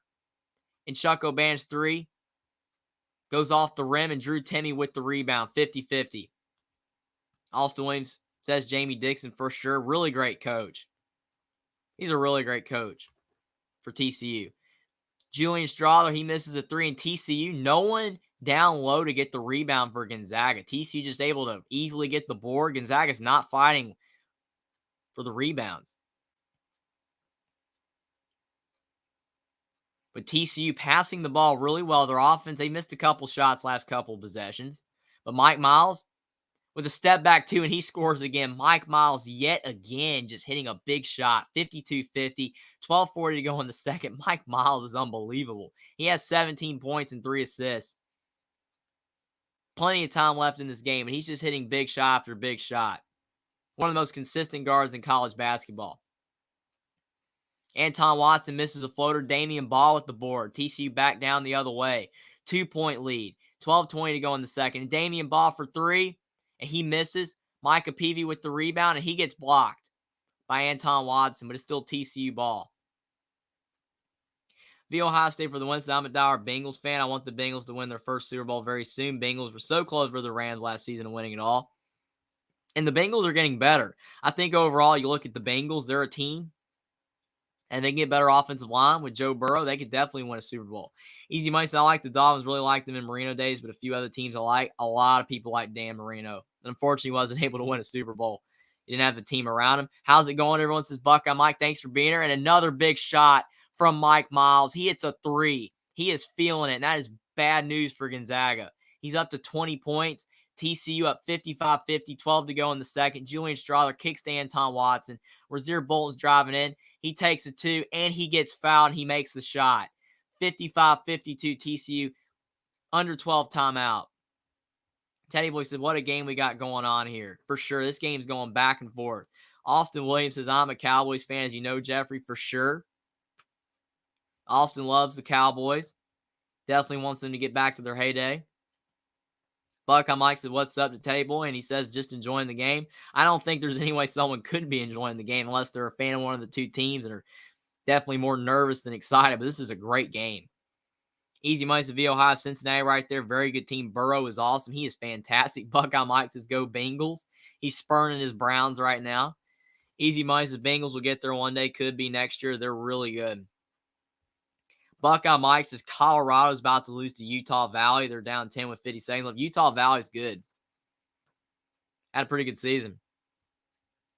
The Ohio State for the win says hoping Bengals can get that Super Bowl win within the next 3 seasons. That could happen. I mean, I really believe in Joe Burrow. He's a great quarterback. I think the offensive line needs to improve. But if it can, then I think that they have a really good chance. Dave Valensky says, you Southerners think that under 50 degrees is cold. In 1996, Minnesota had the coldest day ever when it was 63 degrees below zero. We had a snow day, and it wasn't even snowing because no one could go outside. That's insane. I can't imagine it being that cold. I mean, I've experienced teens before. I don't know if I've ever had single digits, but I've had teens a couple times. But that's insane. I mean, like, I love snow and like when it's cold when it snows. I don't really like when it's cold when it's not snowing because then it's not really worth it. But overall, cold weather is really tough, but I can't imagine being that cold. That's insane. But I will say I can definitely handle some cold weather, but not that cold, I don't think. Easy money says, how's it going, Teddy? Thanks, everyone, for being here. Like the stream down below. Subscribe to the channel if you guys are new. Share the stream on social media. But thanks, everyone, for being here. You guys are making this an awesome stream. We've got a great game. The Ohio State for the win says, if not, at least Burrow and Chase and Higgins and their other star players have turned around the franchise from absolute misery to something special. And that's all you want. You don't want to be a perpetually losing team. You want to just have a team that's capable of winning and maybe eventually get that Super Bowl, but you don't want to keep losing every year. Easy Mice is laughing aloud. 50 degrees is cold, Dave. Brian Gefford, thanks for being here. He says, have 1,000 on the line on Gonzaga. Wow, that's a lot. So hopefully you can get that win, but thanks for being here. Teddy Boy said, I think the Jags would have beaten the Chiefs if they didn't fumble at the 4-yard line. They had a really good chance. But unfortunately, can't make mistakes. Byron says, sweating it out. I can definitely see. See, that's the thing. This game is exciting for everyone that doesn't have stakes on this game, or if they're not a fan of either team and just having a great time watching. But if you're a fan of either team, you're sweating it out, especially if you got money on it. Teddy Boy said, I'm glad I'm not a fan of TCU or the Zag. This is a wet palm game for sure. There's no pressure. Just watching a high-level basketball game. Not a fan of either team. Doesn't really matter who makes the Sweet 16. But if you're a fan of either team, it's definitely, you're sweaty right now. Your palms are sweaty. Austin Williams, he says Mike Miles Jr. is putting a Giannis Antetokounmpo Game 6 in the finals performance together. The thing about Mike Miles is the type shots he makes are ridiculous. He hits step-back shots. He's just hitting big shot after big shot. The degree of difficulty on some of his shots is unmatched. That's what makes him one of the best guards in college basketball because most people cannot make those shots. But Rasir Bolton, he finishes off the three-point play, and it is 55-53 TCU, 11:50 to go in the second half. TCU has maintained a lead most of the time in this game. especially because of Mike Miles in the second half. But it's going to be really interesting to see who holds on and goes to the Sweet 16. But they call the ball off of Gonzaga, so it's TCU ball. Dave Lynch says, yeah, the next day hit 26 and it felt like it was 80 degrees. For sure. I mean, it's awesome when you're so cold and then you get a warmer day, even though it's still cold and it feels warm. That's amazing. But Chuck O'Bannon, he gets blocked. Julian Strother with the basketball. He's going down the floor, and Julian Strother kicks to Malachi Smith for three, and Gonzaga's retaking the lead, 56-55, 11:30 to go in the second half. Gonzaga fans are going crazy. TCU bringing the ball back up the floor. TCU needs some offense besides players not named Mike Miles. His teammates have gone cold. Mike Miles is getting double teamed at the top of the key. And they call a top, but TCU has the possession arrow. JT 2.0, thanks for being here. JT says, I think you're giving us too much credit about the cold. My 8-year-old won't even go outside if it's less than 60 degrees. Well, I mean, everyone has a preference for sure. Some people definitely have to have it warm, especially some children for sure. I mean, I know when I was younger, I went outside sometimes. It was really cold, and I just dealt with it. I wanted to have some fun. It didn't matter, but, everybody's different. Easy Money says, in contrast, David, has already been days in February and March that I've had to run my AC humid, but it's frosty, probably 50-something right now, laughing aloud. It made me in the high 40s. That's hilarious. There's nothing like weather talk for sure. Michael Williams says, you really have to take your hat off for Mark Few. He puts a quality, probably good team every single year since the late 90s, since Dan Dicko was playing for the Zag. I think overall you look at Mark Few. He's one of the best head coaches in college basketball. What he's done year in and year out is unmatched, especially at a program like Gonzaga that's not supposed to be this good. But TCU driving in, Chuck O'Bannon, he misses the two. So Gonzaga with a 1-point lead, under 11 to go in the second, and they're trying to add to their lead. Anton Watson kicks the ball around to Hunter Salas. Now to Ben Gregg. Drew Timmy's not on the floor right now. He's getting a breather. Malachi Smith. This is a tough lineup for offense for Gonzaga. Malachi Smith, he's driving in. Almost turns it over, but it's off TCU. Buckeye Mike said for the women, Stanford's trailing Ole Miss 49-43 with 4:30 to go in the fourth quarter. Thanks for the update. Tayboy said, hey, Mike, did the Duke women beat Colorado? That's an interesting question. Buckeye Mike says Arlington leads San Antonio 12-10 with 5:50 left. Well, that will help you get back down to a 2-point lead for me in the standings for sure on the XFL. But if I get that game right, I have a 4-point lead. But that's crazy. Thanks for the update, Mike. But Drew Timme on the left block with a turnaround. Jump hook, 58-55, 10:20 to go in the second. And this is the largest lead for Gonzaga tonight. They have a 3-point lead. Mike Miles with the basketball. He's had a great second half, but TCU needs some offense. Mike Miles is driving in, and he gets stripped by Anton Watson. Rasir Bolton going down the floor to Hunter Salas. But what a block by Emmanuel Miller. And now Damian Ball's bringing the ball down the floor. Damian Ball going in, and they call a foul on Drew Timme. He's back on the floor. Easy Money says, Dave, here for really good action. I was like 41 day, and the very next day, no kidding, I have 70, 80, no joke, overnight. It happens here. It's definitely interesting in the South this time of year. You have some days where it's cold, and then it gets warm out of nowhere. It's crazy. Buckeye Mike says, Duke, Colorado women's is tomorrow. Okay, thanks for Teddy Boy. A lot of great women's action as well. Buckeye Mike says also Miami versus Indiana women's is tomorrow as well. It'll be interesting to see if Miami can get the sweep of Indiana, or can Indiana finally get a win. Drew Timme has 17 points, 5 rebounds, and 3 assists. He's having a really solid game. But Damian Ball at the free throw line for TCU, and he misses the first free throw. Big miss for the Horned Frogs, who were down 3 under 10 to go. I think overall TCU needs some offense right now for some other players. They're really struggling right now. Mike Miles has had a big stretch in the second half, but his teammates have gone cold, and Damian Ball misses both free throws. He's usually a solid free throw shooter, but he misses both. But Gonzaga with a 3-point lead, 9:50 to go in the second. Hunter Salas with the basketball.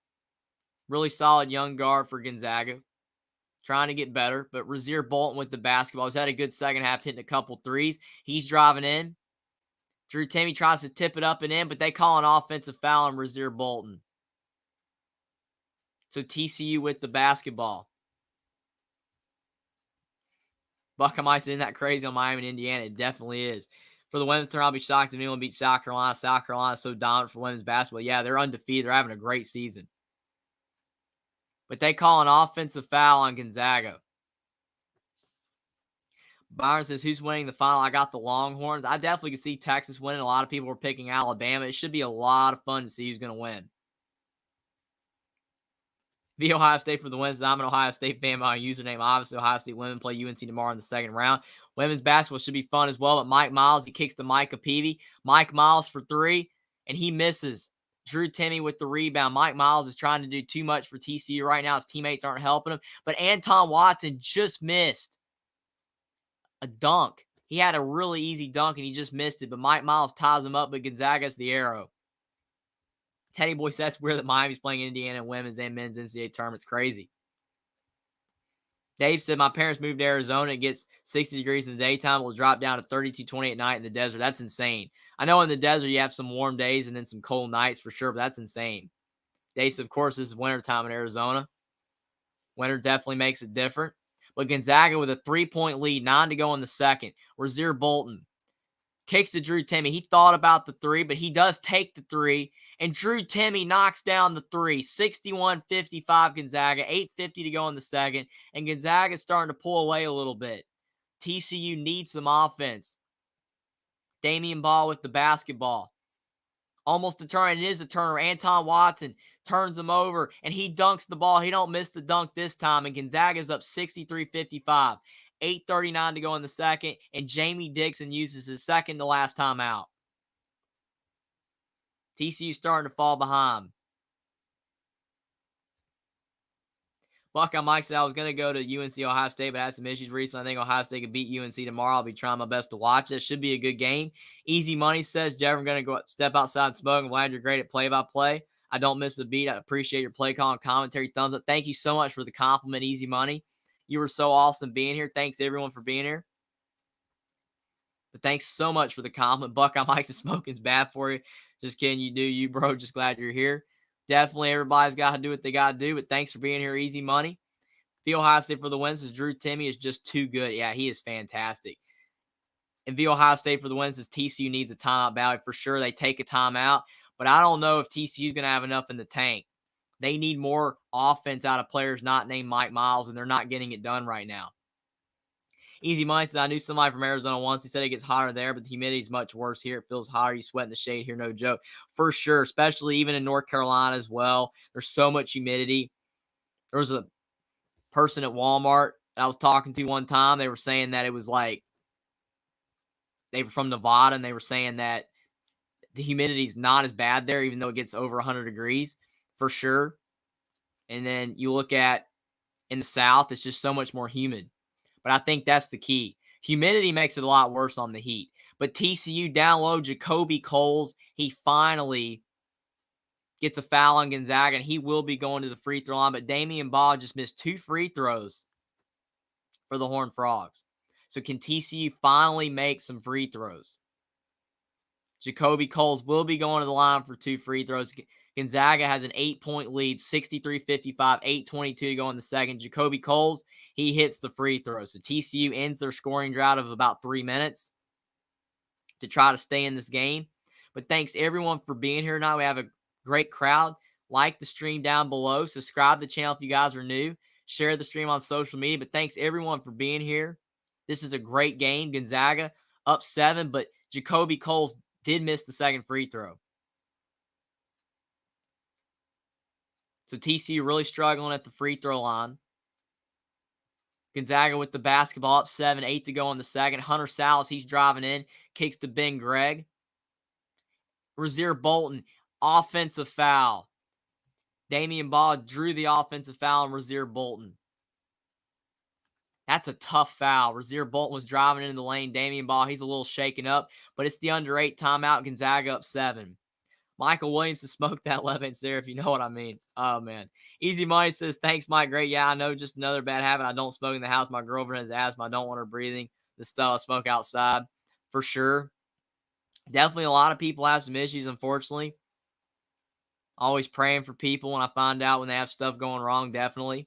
Austin Williams said, well, here goes the Zags for sure. It is not looking good for TCU. The game's nowhere near over. TCU still has a really good chance to come back, but they're struggling. I mean, their offense has gone cold, and you cannot go cold in a big game like this on offense at any time, because if you do, the other team will take advantage, and Gonzaga is taking advantage of that.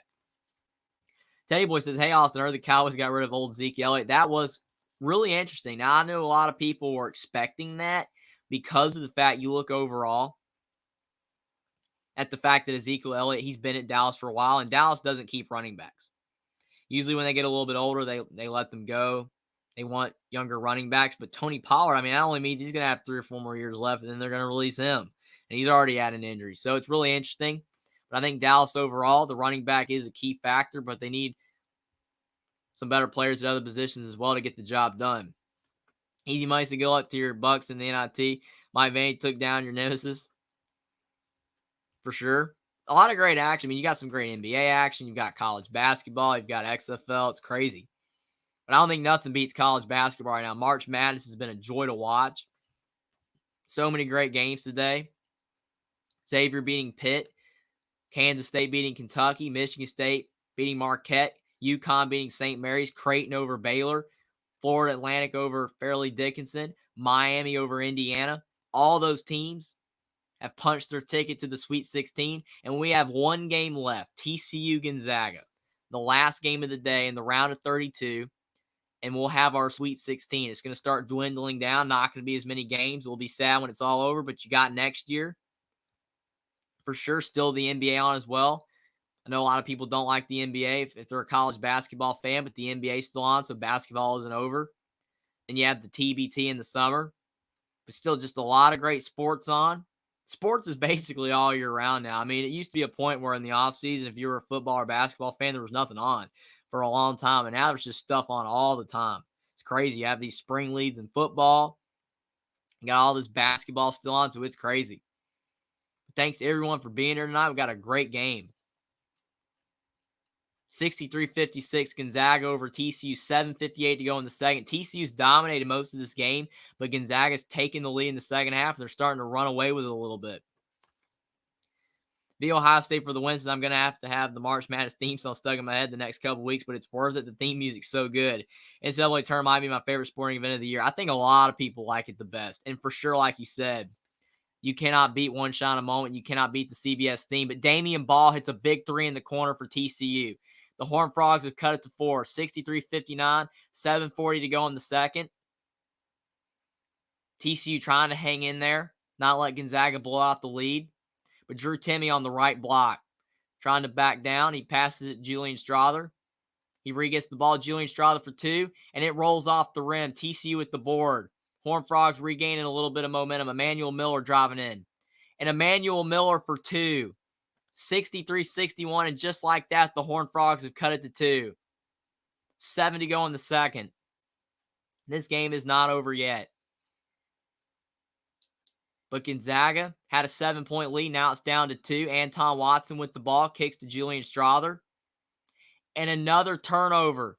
Emmanuel Miller steals it. TCU could tie or take the lead again. 6:50 to go in the second. Mike Miles kicks to Jacoby Coles. And Jacoby Coles misses a 3. That would have been a huge shot for TCU to retake the lead. But Gonzaga going down the floor. Malachi Smith going down the floor and shoots a 3. 66-61, no hesitation. Didn't pass to any of his teammates and just hit a big shot. 6:37 to go in the second half, and Gonzaga takes the timeout. They're up 5. But Mark V wants to talk about it. Dave Valensky says, are people from the South really that excited about the XFL? Seriously, how much football can you possibly watch? Not trying, just want to know why. Well, I just think some people like football in general. It's something to, turn the channel for. I know college basketball's on, but some people don't like basketball. Just depends on preference. But it is interesting for sure. I do think that the XFL needs a bit better of a product for a lot more people to watch. But it's still solid overall. It's still football. But I understand your point. Dave Valensky says, well, I love my hockey, so I can't really complain. Thanks for being here, Dakota. He says UCLA going to win it this year. Come on, lads. I think UCLA could win it for sure. They have a really talented team. Jalen Clark's injury is tough, but it is still possible. But thanks for being here, Dakota. Jerry's Easy Money says, Jerry, that's what some Ohio State fans call Michigan short of that team up north. Laughing, I'm pretty cool, I think. Yeah, I just think it's funny to say that team up north. You can't even say their name. I mean, it's just Michigan. It's like Ohio State, Michigan. I mean, it'd be like Indiana saying to Purdue, that team up north in Indiana. It's just crazy, though. It's funny to me, though. But that's awesome. Everybody, every rivalry has its own uniqueness to it. Dakota, he says $50 on Zags. Feed Timmy. A lot of people have money on the Zags. 66-61. Mike Miles, he gets fouled, but no free throws. Teddy Boy says TCU on a run here. They're definitely making it interesting, but Gonzaga maintaining a lead. But TCU hanging around, not wanting to lose this basketball game. 6:30 to go in the second, 66-61. But both teams showing that they are really solid and both belong in the Sweet 16, but only one team can go. Emmanuel Miller was driving, but he loses the ball out of bounds. But it's off Gonzaga, so it's still TCU basketball. 6:27 to go in the second, and the Zags have a 5-point lead. Mike Miles to inbound. Mike Miles hasn't scored in a few possessions, but Chuck O'Bannon in the corner. Kicks to Damian Baugh. He's had a couple big shots in the second half. He's trying to drive, but he gets cut off. But over to Micah Peavy in the corner for three, and he misses. Julian Strother with the rebound. TCU missing some big shots here. Dave Valensky says college basketball is totally a game of runs. It's just who has the last one for sure. Teddy Boy said with NFL Red Zone, you can see it all. Can't miss none of the action. You get to watch all the games instead of you being stuck to the locality. That's awesome. But Drew Timme down low. What a block from behind by Micah Peavy. Michael Williams says, can't wait for the NBA playoffs to start. They are the best. Go Grizzlies. I cannot wait for the NBA playoffs as well. They're a lot of fun, but nothing beats March Madness, though. But still, Gonzaga basketball, 5 seconds on the shot clock.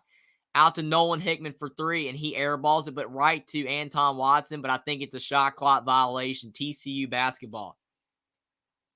The Ohio State for the win. Says anyone here like baseball? I'm a Reds fan. Reds were terrible last season. We'll be bad again this season, likely, but some games are fun to watch. I used to really like baseball when I was younger. I think it's because the rules were different now. The rules are set up where the Dodgers and Yankees with the bigger markets have a better chance to win than the Reds, but it's still fun if you really like baseball. Austin Williams says March Madness is the best when NBA playoffs are really good. 7 games, no fans are bust, but the best team won 4 out of 7 games. It is a lot of fun. I really like the NBA playoffs, but March Madness is awesome too. I think both are great.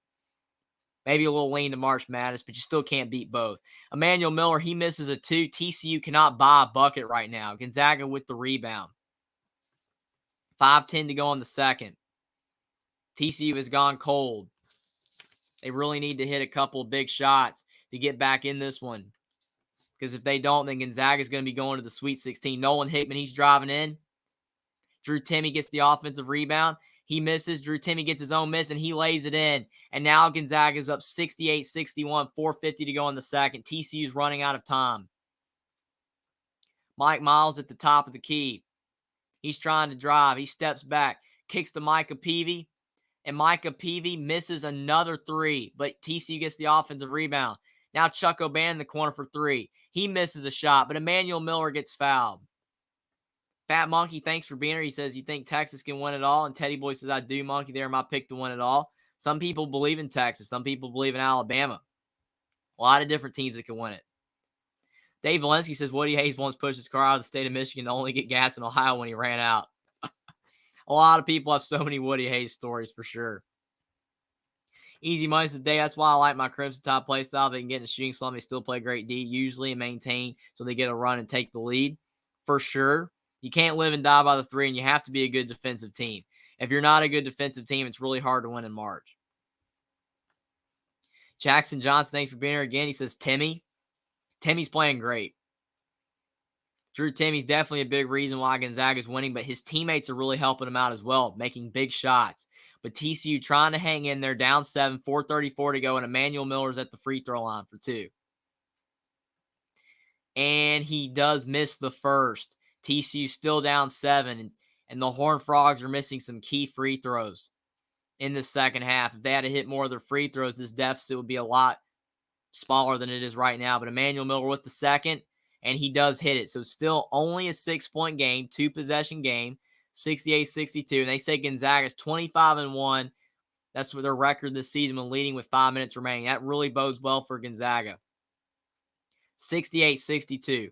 4:20 to go in the second. Julian Strother with the ball. Kicks to Drew Timme. Timmy's driving in, and he lays it up off the glass. He misses the shot. Good defense from TCU without fouling. The Horned Frogs are going down the floor. Emmanuel Miller gets the pass from Micah Peavy, and he lays it in. TCU only down 4, 68-64, 4 to go. The Horned Frogs are staying in this game. There's still a chance for TCU to go to the Sweet 16. But Gonzaga's still up 4, 3:50 to go in the second. Rasir Bolton with the basketball. He's trying to drive on Damian Ball. He kicks to Anton Watson. Down to Drew Timme. That's way too low on the block. And an and one. Drew Timme, a great post position. And it's 70-64. 3:47 to go in the second. What a play by Drew Timme. Teddy Boy says, I hope everyone watches USA versus Japan or Mexico in the World Classic Championship. I'm sure a lot of people will. Dakota, he says 7-game series isn't even comparable to the excitement of single elimination that makes every game feel like a game 7. For sure, that's the difference. No other sport has single elimination like March Madness does with this many teams. It's just a unique style of the way the tournament's set up, and it makes it so cool. I mean, I love the NBA playoffs as well. There's nothing like March Madness. Teddy Boy says Dakota is right 100%. Easy Money says, laughing out at Dave. Crazy Woody. Wow. Did that to a Clemson player too? I know he hated Michigan. All I know is that Woody hates, again, a lot of stories. That was a different era too. Jackson Johnson says, I like baseball, and the team I'll pull for is the Atlanta Braves. This year, the Braves are low, and they just might get their second World Series title in 3 years. The Braves are a lot better baseball team now than they used to be, but the Atlanta Falcons really struggling in football. But at least with the Atlanta Braves being good in baseball, it makes up for the Falcons struggling in football for sure. Easy Money says, Teddy, if not, keep us informed. Al Shadow's here. Thanks for being here, Al Shadow. He says, nobody wants the Hogs. Silence is gold. Thanks. I think overall, Arkansas is dangerous. They're really good. But thanks for being here. Dakota says, I'd love to see the Raiders make a deep run. Super fun team to watch. Overall, Arkansas is a great team. I know a lot of people were questioning them this season. They had a lot of struggles in the SEC. Only 20-13, 8-10 in conference play. But you look at that team overall, they have so much NBA talent. Jerry Collin, thanks for being here. Says, always thought Cincinnati was called the Pinks. They're definitely the Reds. Al Shadow with the thumbs up. Michael Williams to St. Louis Cardinals all day long. There's a lot of good names in baseball for sure. Easy Money said Woody Hayes knew how, though, to take away some stuff, and he was a great coach. Hot-headed, though. Win, though, excuse. I mean, I think overall you look at a great coach, even if he is a little overboard, but that's how you win. You have to be a great coach. You have to find a way to get your team to do everything they can to win. You look at Tom Izzo. He just is so into the game. Even at his age, he hasn't lost any of the fire that he has. Just a great coach overall. Austin Williams says Arkansas in March is differently. For sure. I think you look at Eric Musselman. He is a great coach. He is a fantastic head coach. And he's got his team playing great basketball right now yet again this time of year. But thanks, everyone, for being here. Got a great crowd tonight for this game. Thank you guys so much. Like the stream down below. Subscribe to the channel if you guys are new. Share the stream out on social media. But thanks, everyone, for being here for this big game. Gonzaga 70, TCU 64, 3:47 to go in the second. It's been a great game. Last game of the round of 32. Winner will be going to the Sweet 16. Dave Valensky says the stories I've heard about that rivalry are great, but having an Alabama fan go to Auburn and Boys and Tree, that probably going a little too far. Yeah, that's crazy. I can't believe that stuff. That's just overboard. You never want to see stuff like that or hear about stuff. That's terrible. Al Shadow says Razorback in Montana. Thanks for the good content. Keep it up. Thanks, Al Shadow. All your compliments are awesome. Thank you guys so much. I love doing these games. Some high-level games in March Madness. It's been a lot of fun, but Drew Timme with 24 points, 8 rebounds, 11 of 20 from the field, and he's at the line with a chance to get Gonzaga up by 3 scores, and he does. It's 71-64, 3:47 to go in the second. TCU needs offense, and they need it quick. Mike Miles picks up the basketball. He hasn't scored in a few minutes, but Mike Miles, he kicks to Emmanuel Miller. Chuck O'Bannon, he thought about the 3, kicks to Damian Ball. Back to Chuck O'Bannon. Chuck O'Bannon for 3, and he misses. Anton Watson with the rebound and a foul on Emmanuel Miller. TCU's really gone cold on the offensive end. Easy Money says Bama will beat the Hogs, but glad in the turn go SEC, SEC, SEC. We've beaten them Hogs twice. Remember that? Alabama definitely did a good job against Arkansas this season.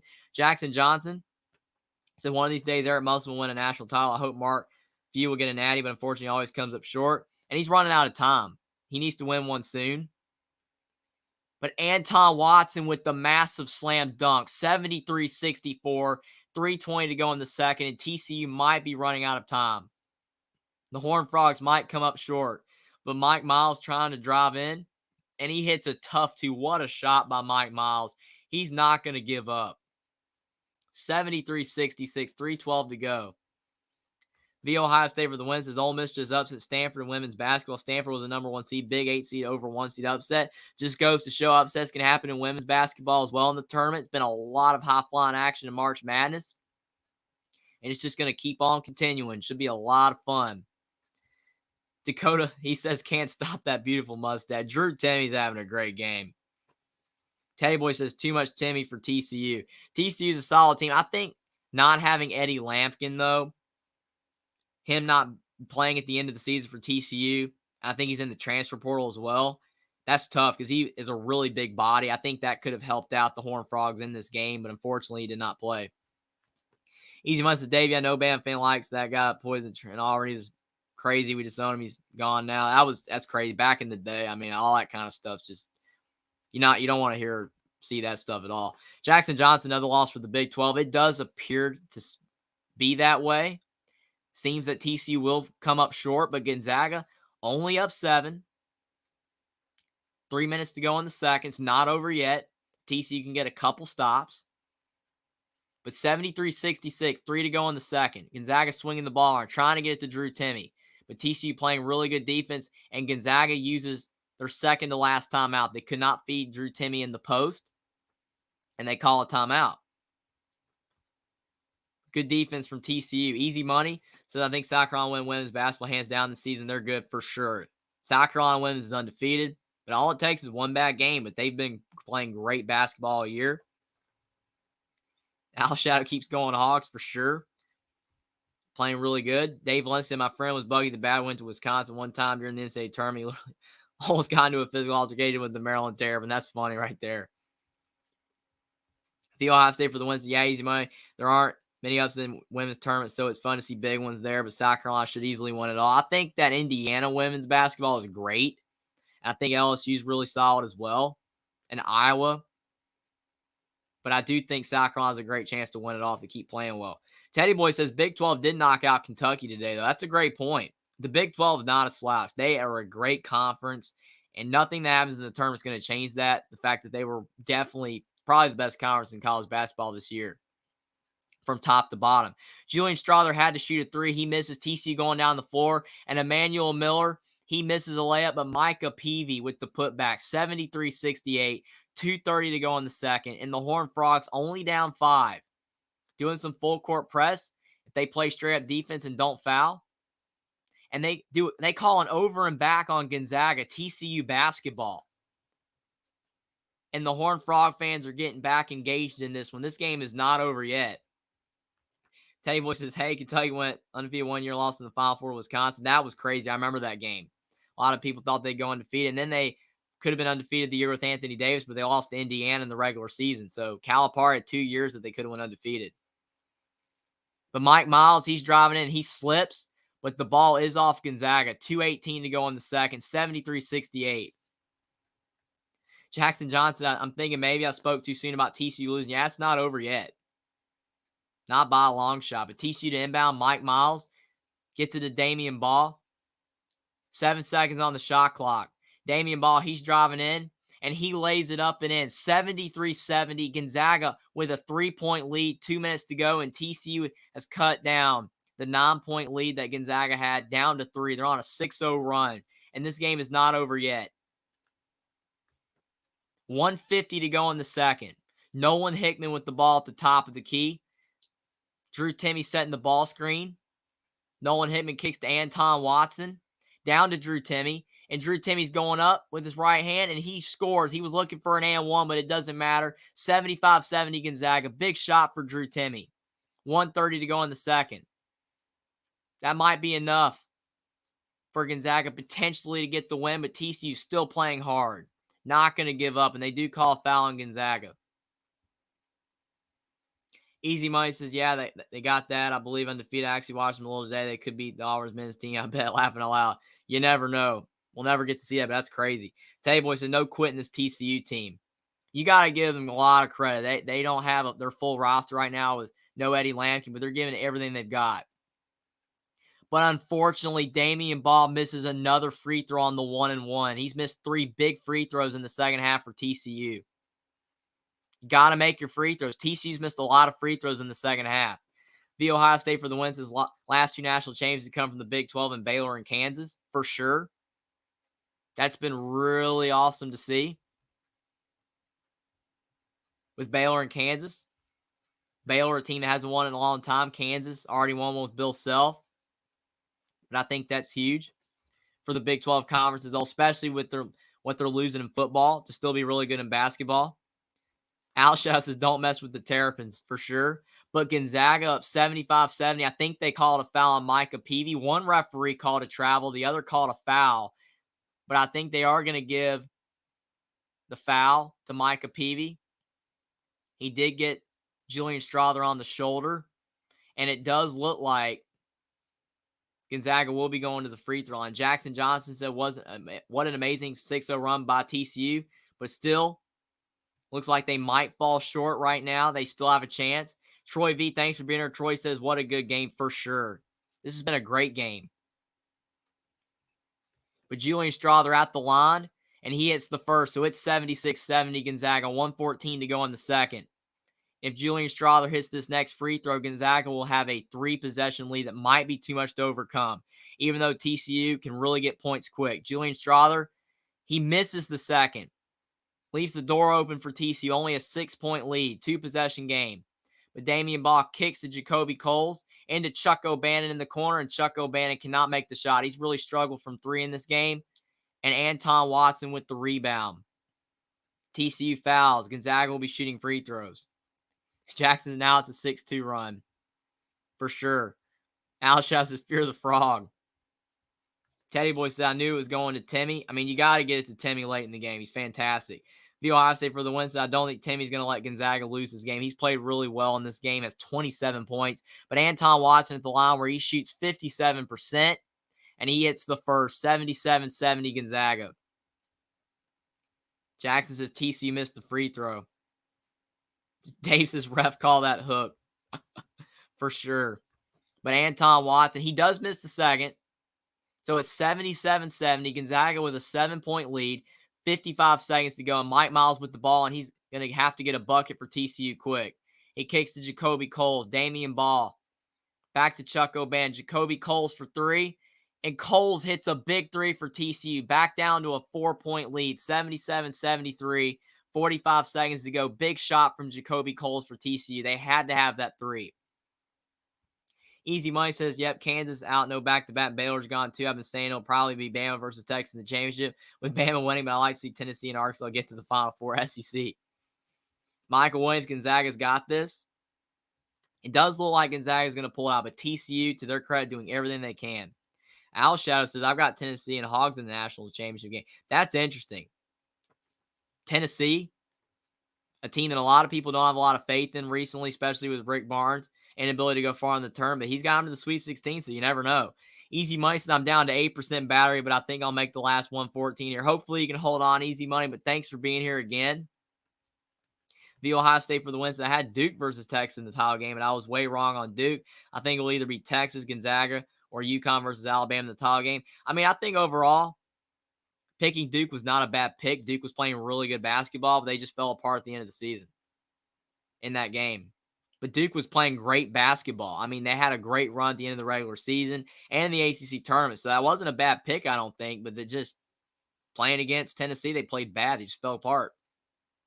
But Gonzaga up 77-73, 45 seconds left in the second half. This has been a high-level game, but as long as Gonzaga makes some free throws, the Zags will have a really good chance to win. But it's going to be really interesting to see if TCU will have any more chances. But thanks, everyone, for being here. Like the stream down below. Subscribe to the channel if you guys are new. Share the stream on social media. But thanks, everyone, for being here tonight. You guys have made this an excellent stream. This Gonzaga TCU game has been awesome. But these streams would not be as great and awesome if it wasn't for you guys. So thank you guys so much for being here. Easy Money says UConn looking really good for sure. Jackson says, now I can safely say this is another loss for the Big 12.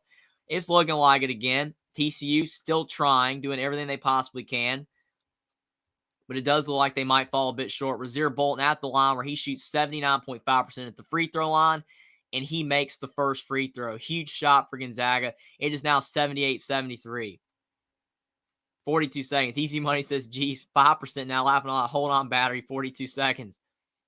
Hopefully it will hold on. But Rasir Bolton, he hits the second free throw. So Gonzaga up 79-73.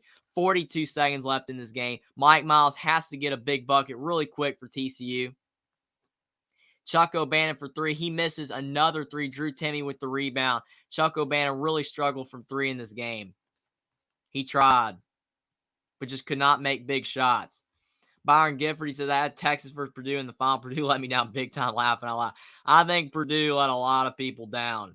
I always thought their style of play would be tough in March for them to win and go far in the tournament with Zach Edey and the guards not really shooting well from three. Zach Edey's a great player, but sometimes I just think overall that they really struggle as a team, unlike some other teams to shoot the ball at a high level. So I was skeptical of them going far, but I did not think they'd lose to Fairleigh Dickinson. I thought they could lose in the round of 32.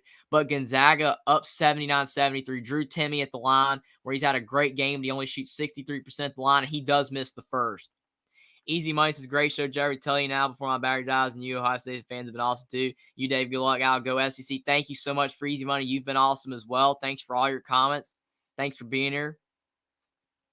But Drew Timme with the second free throw, he knocks it down. So it's 80-73 Gonzaga, 32 seconds left in the game. It does look like the Zags are going to hold on and be the final team to go to the Sweet 16. Jackson Johnson says, Brian, do yourself a favor next year. Don't put Purdue in as national champs. That's hilarious. But TCU misses another shot, and I think they do call a top. So I think the possession error has it at TCU. So the Horned Frogs will get the basketball back. But it's 80-73. TCU down 7, 23 seconds left, and they're running out of time. V Ohio State for the win. Yeah, it's been a great stream. Take care, Easy Money. Thank you so much, V Ohio State, for the win as well. Thanks for being here. But Chuck O'Bannon, he's shooting yet another three, and Chuck O'Bannon misses another three. He just cannot hit threes in this game. He's probably taken like 6 threes in the second half, and he's missed them all. TCU really struggling from three. 15 seconds left. TCU has the basketball, but they're going to review to see who it's off of. Dave Valinsky says, who's that basketball player that cried on the floor that played for Gonzaga back in the early 2000s? I think that was Adam Morrison, if I remember right. Al Shad with the thumbs up. Easy Money says, hey, Al, Mr. Muscle took a shot, but where was Eric's muscle? Laughing out loud. That's a good one. The Ohio State said that was Adam Morrison. Dave, I thought it was. I remember Adam Morrison was really good back in the early 2000s, so I had a feeling that had to be who you were talking about. Al Shad says wallet muscles. The Ohio State for the win says Adam Morrison got 2 NBA titles. The Lakers doing very little, mostly sitting on the bench, but at least Morrison got some NBA titles. That's why you should never judge a player by their rings. It's about what you actually do on the floor for sure. Dave Valinsky says, oh, yeah, you played for Charlotte back in the day. Didn't have much in the NBA career. Thank you. And Easy Money says, you too, Ohio, good luck. I'm still hanging at 3%. The end of basketball games are so long. So it's like you think you're going to have enough time. But then it just keeps going and going and going. 15 seconds left in the game. And it's 80-73 Gonzaga over TCU. The Horned Frogs, I think, will have the basketball. They are reviewing it to see who it's off of. But I do think TCU will have the basketball. Easy Money laughing aloud. Yeah, I bet he's paid well. Al Shaft and Musk got a $100,000 bonus for Sweet 16. I mean, it's a big deal when you go far. When you go far in the tournament, you definitely deserve it. But, they changed the rule, and Gonzaga has the basketball now. So the Zags up 7, 15 seconds to go. But TCU steals the ball, and Mike Miles gets fouled. What a play by Mike Miles to steal the basketball. He goes up for a layup and he gets fouled, but still TCU down 7, 13 seconds to go in the game. The never give up mentality is there for Mike Miles. He's playing really good, but it's just looks like it's going to be too little too late. The Ohio State for the win, so we're going to get the Gonzaga versus UCLA rematch. UCLA is really good, but I know they have some injuries. For sure, UCLA is great. The injuries are tough. But it does look like UCLA could go far for sure. Easy Money says 2%. I'm on the bubble. You're barely going to make it if you do. 13 seconds left. Mike Miles, he hit the first free throw, and he hits the second free throw, 80-75. 13 seconds left in the second half. TCU only down 5, 2-possession game. But it might be too little too late unless they can get another steal. Gonzaga to inbound. They get it to Rasir Bolton. Rasir Bolton throws it ahead to Hunter Sallis, and Hunter Sallis goes up for the slam. TCU tried to trap, but when someone's trapped, it always leaves somebody open. 82-75. Damian Ball kicks to the corner, and TCU does hit a three, but it's 82-78 with 3 seconds left. They kick it into Anton Watson, up to Hunter Sallis, and there's 1 second left, and they call a foul. Crazy. It looks like Gonzaga definitely has this game. Jackson said, I heard Damian Lillard say the other day about how in the NBA that there's too much emphasis on ranks instead of individual accomplishments these days. For sure, you have to be able, to score a lot of points, win some games. Yes, rings are important, but if you're not the main reason you got the rings, it's just really tough to put an emphasis on that. But Hunter Sallis, he hits the first, and it's tough to see Mike Miles. Looks like TCU is going to lose, and he's really sad. It is sad to see. He played a great game. But TCU looks like they're going to fall short. 84-78. Gonzaga, 0.7 seconds left in the game. TCU touches the basketball. They pick it up, shoot it, and they score a three. Damian Ball hits a three, but it's 84-81 final. Gonzaga wins, and Gonzaga's going to the Sweet 16 for the 8th straight time. What a job Mark Few's done. Easy money's on my phone, Megan. I don't know if he made it all the way. But thanks for being here. But Gonzaga gets the win. V. Ohio State for the win. Says Mike Miles comes back to TCU for a senior season. He's going to be a stud. TCU could be really good next season. I completely agree with that statement. That is 100% true. If Mike Miles comes back, TCU should be really good again. V. Ohio State for the win. Says respect for TCU for playing to the very end and giving Gonzaga everything they could handle. What a great game. When you lose and you play great, there is nothing to be ashamed of. Yeah, it's sad and it really hurts because you were so close to winning. But there is nothing like playing a high-level basketball game, and even if you fall short, you still have the fact that you played great, and everyone will give you a lot of respect for playing hard. Jackson Johnson says, congratulations on getting to 475 subscribers. Thank you so much, Jackson. Thank you guys so much for being here. Thanks, everyone, for being here, and thanks, everyone, for subscribing. Helped me get to 475, but like the stream down below. Subscribe to the channel if you guys are new, but thank you guys so much. You guys have definitely been awesome for the channel. You guys have made these streams great for sure. Thanks, everyone, for being here. This was a great game. Easy Money says 0.7 seconds, 3/4 of a second. Come on, phone. Teddy Boy says, see you guys Thursday night. I should be back on Thursday night for sure for some of the games. Thanks, Teddy Boy, for being here. Alice Shadow says, see y'all in Vegas. Thanks for being here, Alice Shadow, as well. Easy Money says, Zags win. Good night, y'all. Your phone's out of battery, but thanks for being here. Al Shadow says, check Spokane meme, solid comedy. Oh, you can definitely find a lot of comedy in a lot of different things. Cartoons, games, just tons of stuff. Dave Valensky says, good night. See you on Thursday. Thanks, Dave. Should be a lot of fun. It's going to be a long 5 days wait for sure. But once the games are back, it's going to be awesome. Can't wait to see you guys all back. Thanks for being here. Buckeye Mike says, down goes Stanford women's basketball. That was crazy for sure. Stanford's a really good team, but they got upset. V. Ohio State for the win says, great stream. Have a great rest of the night. Thanks for being here, V. Ohio State for the win. Thanks, everyone, for being here. But what a great game. Gonzaga with the 84-81 win over TCU. And they're going to their 8th straight Sweet 16. Michael Williamson, what a great first weekend of March Madness. Thanks for being here, Jeff. Thank you guys for being here. I had a lot of fun doing these, but it wouldn't be possible without you guys. I can't wait to be back for the Sweet 16 and the Elite 8 and the Final Four and the championship game. It should be awesome. But the first weekend of the March Madness in 2023, round of 64, round of 32, even the first 4, it was awesome. So many great games, tons of memorable moments, tons of upsets. And it just adds to a great college basketball history that we'll be remembering in the future. We'll be remembering Fairleigh Dickinson's win over Purdue for a long time. We'll be remembering Princeton's win over Arizona. So I think it's just great. Every year you get more history in March Madness, and we'll be looking back at all of these games in the future with fond memories for sure. Just like we remember the games in the past, back in the 80s and 90s and 2000s, just awesome. March Madness every single year just delivers. Buckeye Mike says, tune in to our channel for a crazy unscripted episode on Wednesday and all of Jeffrey's great upcoming content. Thanks, Buckeye Mike.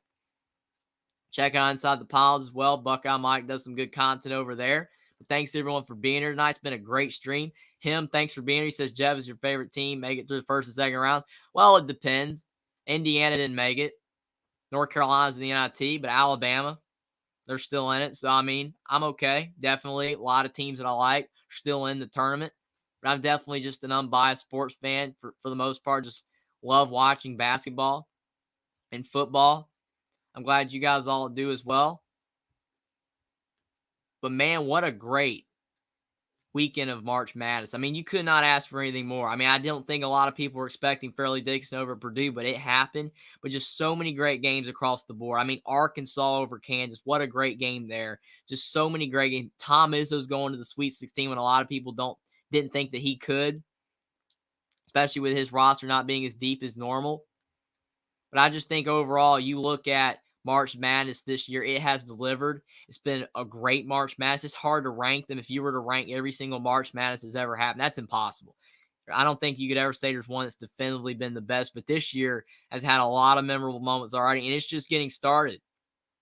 You still got the Sweet 16, Elite 8, Final Four. It should be awesome and a lot of fun. But you guys definitely are the reason this stream was great. Again, thank you guys so much for being here. Like the stream down below. Subscribe to the channel if you guys are new. Hit the notification bell so you guys don't miss any of my upcoming content. But again, thank you guys so much for being here. You guys are the best. All you guys that tuned in tonight made the stream awesome. And again, I thank you guys so much for making all of this possible. But thanks everyone for being here. A great weekend of March Madness. I'm looking forward to being back on Thursday for some more games, some more live reactions. Should be a lot of fun. Definitely making a lot of videos this week talking about March Madness as well. It should be a lot of fun. I'm looking forward to it for sure. But Gonzaga with the 84-81 victory over TCU to round out the round of 32. And we'll be moving on to the Sweet 16, but a lot of great games. But thanks for being here, everybody. I'll see you back on Thursday for another live reaction of some of the Sweet 16 games. But thanks for being here, everybody. March Madness has been awesome in 2023. The round of 32 is wrapped up. On to the Sweet 16. It's been awesome. But thanks for being here, everybody. You guys are awesome. I will see you next time. Thanks for being here, everybody.